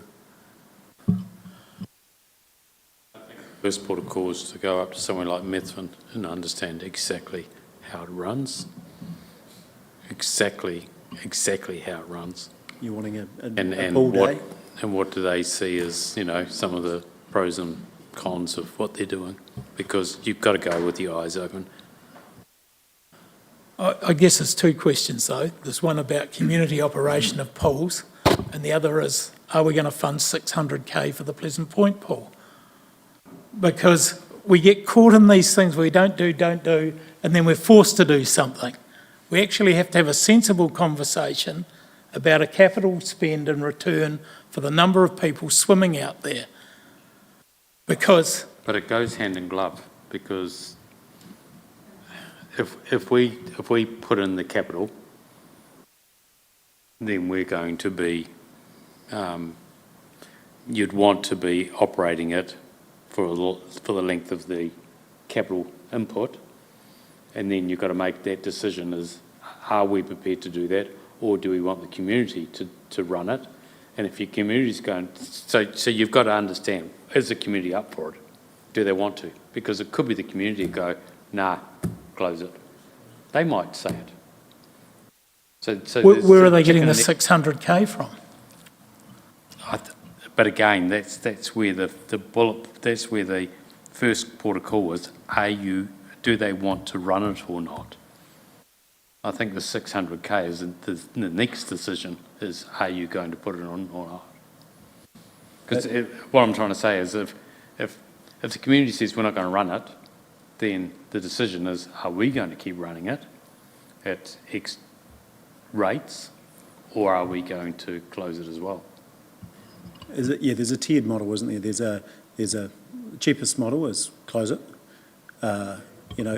Second model is maybe we fund all capital, R&M, but you don't. It's a community model that doesn't have the OPEX associated with staffing. And then there's the most expensive model, which is what we do now, sort of along those lines, I would have thought. And then there's be a meet in the middle as far as how much community funding someone can get. So if we go through this process, who's starting it, when's it happening? Because again, time just, we never get round to... Point Community Board are getting a report for the next meeting, which I think is in 2 weeks, because again, they were very open when we had the discussions about, when the truths came on the table about what it costs to operate. So again, they're looking more at the long term, what's the best option? Is there an option? Are we prepared to run it? Because to do it, you have to have a really strong team of people. As an example, I think it was Roxburgh got $3 million fundraise, grants, brand new pool, and after 1 year they gave it back to council. So there are, there are stories out there. So I mean, like I say, it's until you do it, you don't know, I guess. But so the Point Community Board are aware of the situation, I guess. Their paper's more about what's going to happen post this year, whereas this year, obviously, we're going to bring a paper next Tuesday to just have a chat about how Point operates this current summer, because it's 12 weeks until opening day, which again, that'll be next week's decision. But again, it's just, I think the numbers shock them a little bit, but it's the old, I mean, yes, there's quite a bit of money needs spending on it, but you wouldn't give it to them in the current state, because like I say, that you might as well be closing it if you just go, here it is, this needs doing, this needs doing, this needs doing.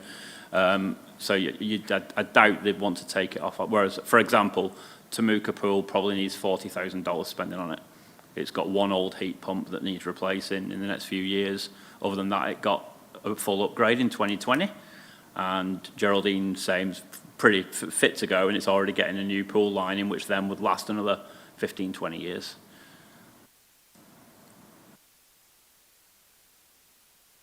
Costs per swim or cost per attendance about right for, you're saying, you can compare mid-Canterbury, but what about Southland or Hawke's Bay or, Nation, are they about right? Is it something to be suitably alarmed about? At the district pools? Yeah. Even Sea Bay. Well, Sea Bay actually performs well in comparison for user pays against ratepayer subsidy. That came out in the section 17A. When I had a quick scan through, for example, Waimate Pool is set at 8% user pays. So that's even lower than Pleasant Point. So they've obviously... 70-30 here, haven't you, yeah. as the national sort of template? Yeah, so 20 to 30 user pays, yep. 70 to 80 ratepayer. That's for the seasonal pools, the outdoor summer pools. I found an article from Christchurch from 10 years ago where their 4 outdoor pools lost $700,000, and that was 10 years ago. So how many weeks is a season at Pleasant Point? Currently, it's 17 weeks. 17 weeks. So 17 times 50 times 7 days a week is 5,950 people. Swims, right? So 200,000 it costs us to run it, thereabouts, divided by 5,950 is $33.61 per swim. But you missed out the other 2,400 swimmers. It was about 7,800 swimmers total. Total swims. 2,400 through the till, 5,400 as part of a group. Still. And again, them numbers all got, I think I got it last year at 22.95, which was more than the other pools. $25.57.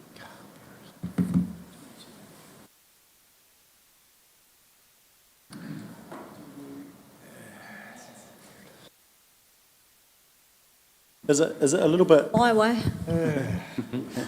Well, what my way is about $6 at the moment. It's $6.12, $6.13. Oh, wait until you hear that. Eh? But is the approach, like you go back to the policy, and is the approach we want to get it within a band, and then how do we get it within the band? Well, for Pleasant Point, we need to eliminate wage costs. So actually, the only model is a community funding model. So is that the approach? Your approach is policy-based, get it within a band. If it doesn't fit within the band, then Action. a different model. So what would that band be for you? So again, the current policy is 20 to 30. So Temuka and Geraldine fell within that this year, and Point was under it. So They do something about Point. last year at Pleasant Point, they made 21,000 over the till. Is that correct? 21,000, which is 10.8% of the costs. Okay, so to get to the funding policy, they've only got to double it. It's got to go to 42,000. So effectively, it's in total, what it costs us 200,000 is it's 180 that we end up having to pay versus the 20. If they got to 20%, it would be 160 versus 40. So it's still quite a chunk of cost to the ratepayer. Does getting rid of that gas for power, does that get it within that funding, within that policy band? My calculation on just the actual utility, not the depreciation of the job, would be it'd drop by, the utilities would drop by 60,000 per season. Right. Yeah, it would. Yeah. And then, is that the answer because you've got it within policy? I mean, the one thing I'd say about Point is because it's only operating one shift a day, as opposed to longer hours at Temuka and Geraldine, Point's staff costs are a lot lower than Geraldine and Temuka's. So by getting them off gas, their cost to run would probably drop below Geraldine and Temuka's because they just open less hours, which means less staff to pay.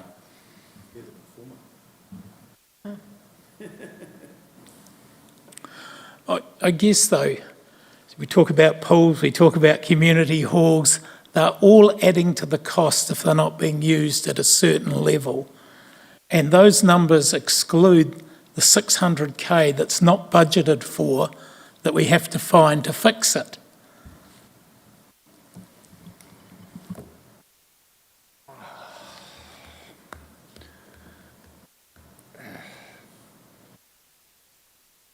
This conversation is with the Point Community Board, like you've suggested, and whether it goes for community consultation prior to the long-term plan or as part of the long-term plan is where we're going to get our feedback, because I think you're right, if there's not a group in the community that want to run it, you know.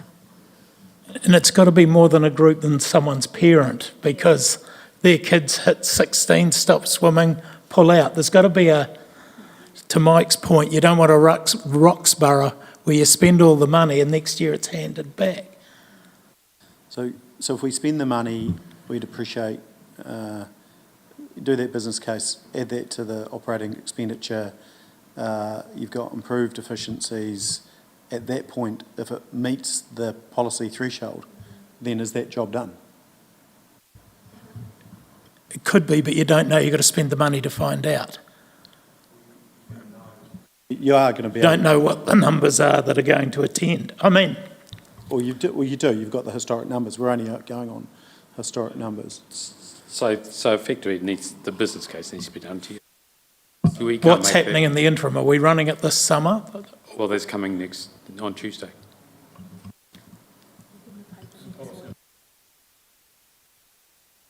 Will it have that detail? Paper on Tuesday is only about next season. There will have to be another paper coming on the long-term future, and we're going to be having that conversation with the Pleasant Point Community Board to actually see where they are at, and then we'll bring the paper to you.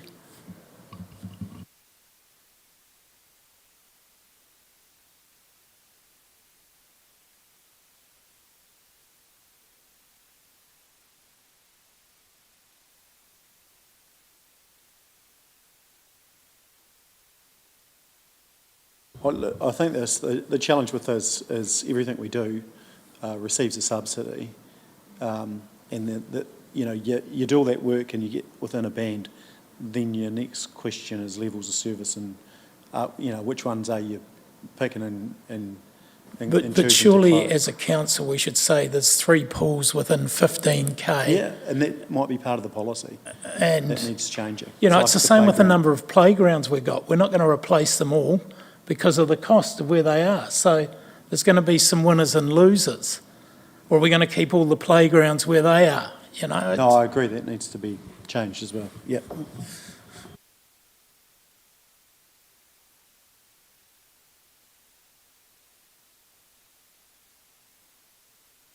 Well, it could put a Band-Aid on it and keep it going for 2 years and let the new unitary deal with the headache. Because they're going to have such a bigger ratepayer base and they'll decide what's going to happen. But jokes aside, it wasn't meant to be a joke. I'm just saying if you can keep it going for 2 years, we've got the new unitary council.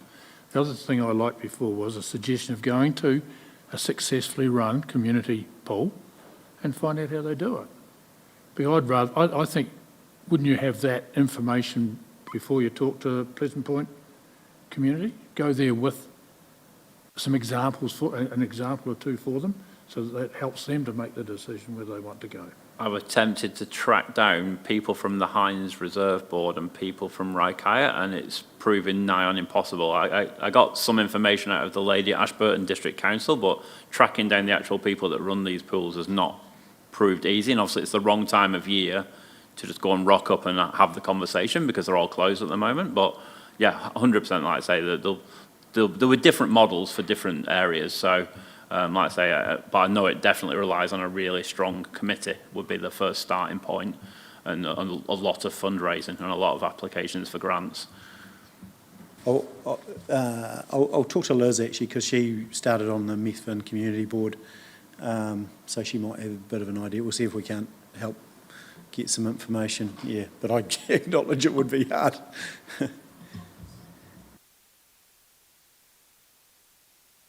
I can keep it going for many years, yeah, it's just going to be quite a high gas bill. Well, if you keep it for 2 years, you're throwing another 120,000 at gas that you don't have to otherwise. So, that's half the cost of converting it. So we do need to start thinking seriously about are we doing or are we not? And so we will bring a paper to you, okay? Can I just, see we have a few conversations going, can I just say that the public will have to start helping the public to understand that the world's changing. And what we've had for the last 50 or 60 or 70 years has been fantastic. But I've listened here for 10 months about pools, halls in particular, and a lot of it's not getting well used or it's high cost. So we're going to start teaching people that things are going to change. Like Councillor Piddington said before, 3 pools within 15 k's of each other. Councillor Pye brought it to our attention regularly about the number of halls that are not getting used. So we've got one day someone's going to have to bite the bullet and start dealing with some of these and making decisions. So either you can kick it down the road for 2 more years and let that be someone else's problem, or we start dealing with it ourselves now. I think with the halls, you had the model change in '89. Some have flourished and gone well where you've had a good community, it might come and go, and some haven't. And you're probably going to get the same if you throw all your pools to a community model. Some will go well for a while and some won't, they'll come cap in hand back to council, and you just, it's going to be a larger problem. What, you've got 3 indoor pools plus, don't know how many pools across that wider area. It's, how many? 12. Yeah, you've already thought about it. I think, though, that this is the point of the long-term plan, is we have that conversation with the community to make those decisions. And the conversations up to now are what information do we need to do that? Yes, you're exactly right. We're not making any decisions here today, team. You're bringing a paper next Tuesday, and as part of the LTP process, we may decide that we're going to take some different scenarios to our community. That's how the LTP works. You weren't listening to me. On Tuesday, you're getting a paper on the next season. Then after we talk to the Pleasant Point, we are going to bring a paper to council on options for the future. Right, okay, yeah, like I said. And what will go out to Pleasant Point, you've already met with Pleasant Point once before, and as you know, they're up for this discussion. They're open to it. They know what's going on, and they also know that there are great costs involved to keep it operating. So this isn't a surprise to the community at all, but part of the process and the LTP process is that we take things to our community, and we use their feedback to make those decisions, and that's what's going to happen. So on those numbers that were in the 17A review, would they have included depreciation of plant, that sort of thing, I assume back in the day? So there isn't much depreciation going on at the district pools. Yeah, it's all old. It's all old. Yeah. So yeah, this year Tyler's kindly given us internal recharges at the district pools, because historically they've always just got paid through the Seabay business service. So now they've been split out, which doesn't help the 3 district pools with a P&L, but obviously they still do require,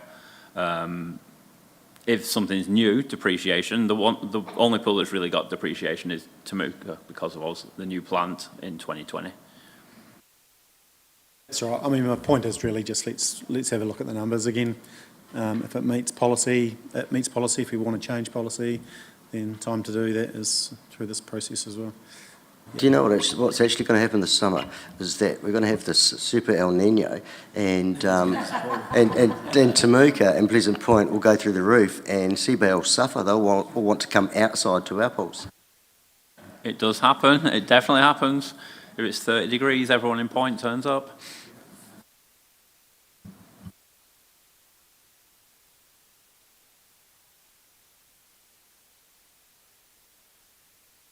On the pool, it might be a hybrid model. Yeah, because those, if you go out to Pleasant Point, it's you can't even see it. It's a wall, and yeah, so therefore, you make it more attractive. It might become quite a centre of the community. And that's it. And maybe your policy is for you've got, X and Y, maybe it is a hybrid model in there, and you end up being more efficient. You're still going to need subsidy of some description, but I think you're never going to get away from a pool needing, because that's the dangerous with the hinds and those community pools, isn't it? They need, what happens when they need 200k worth of plant, and that will happen every 20 years. Yeah.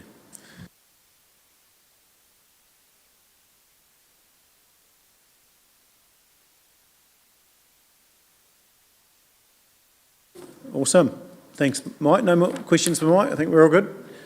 No, good conversation. Thank you. So that's us closing off for the afternoon, and then we're back for further workshops tomorrow from 9 o'clock. Thank you.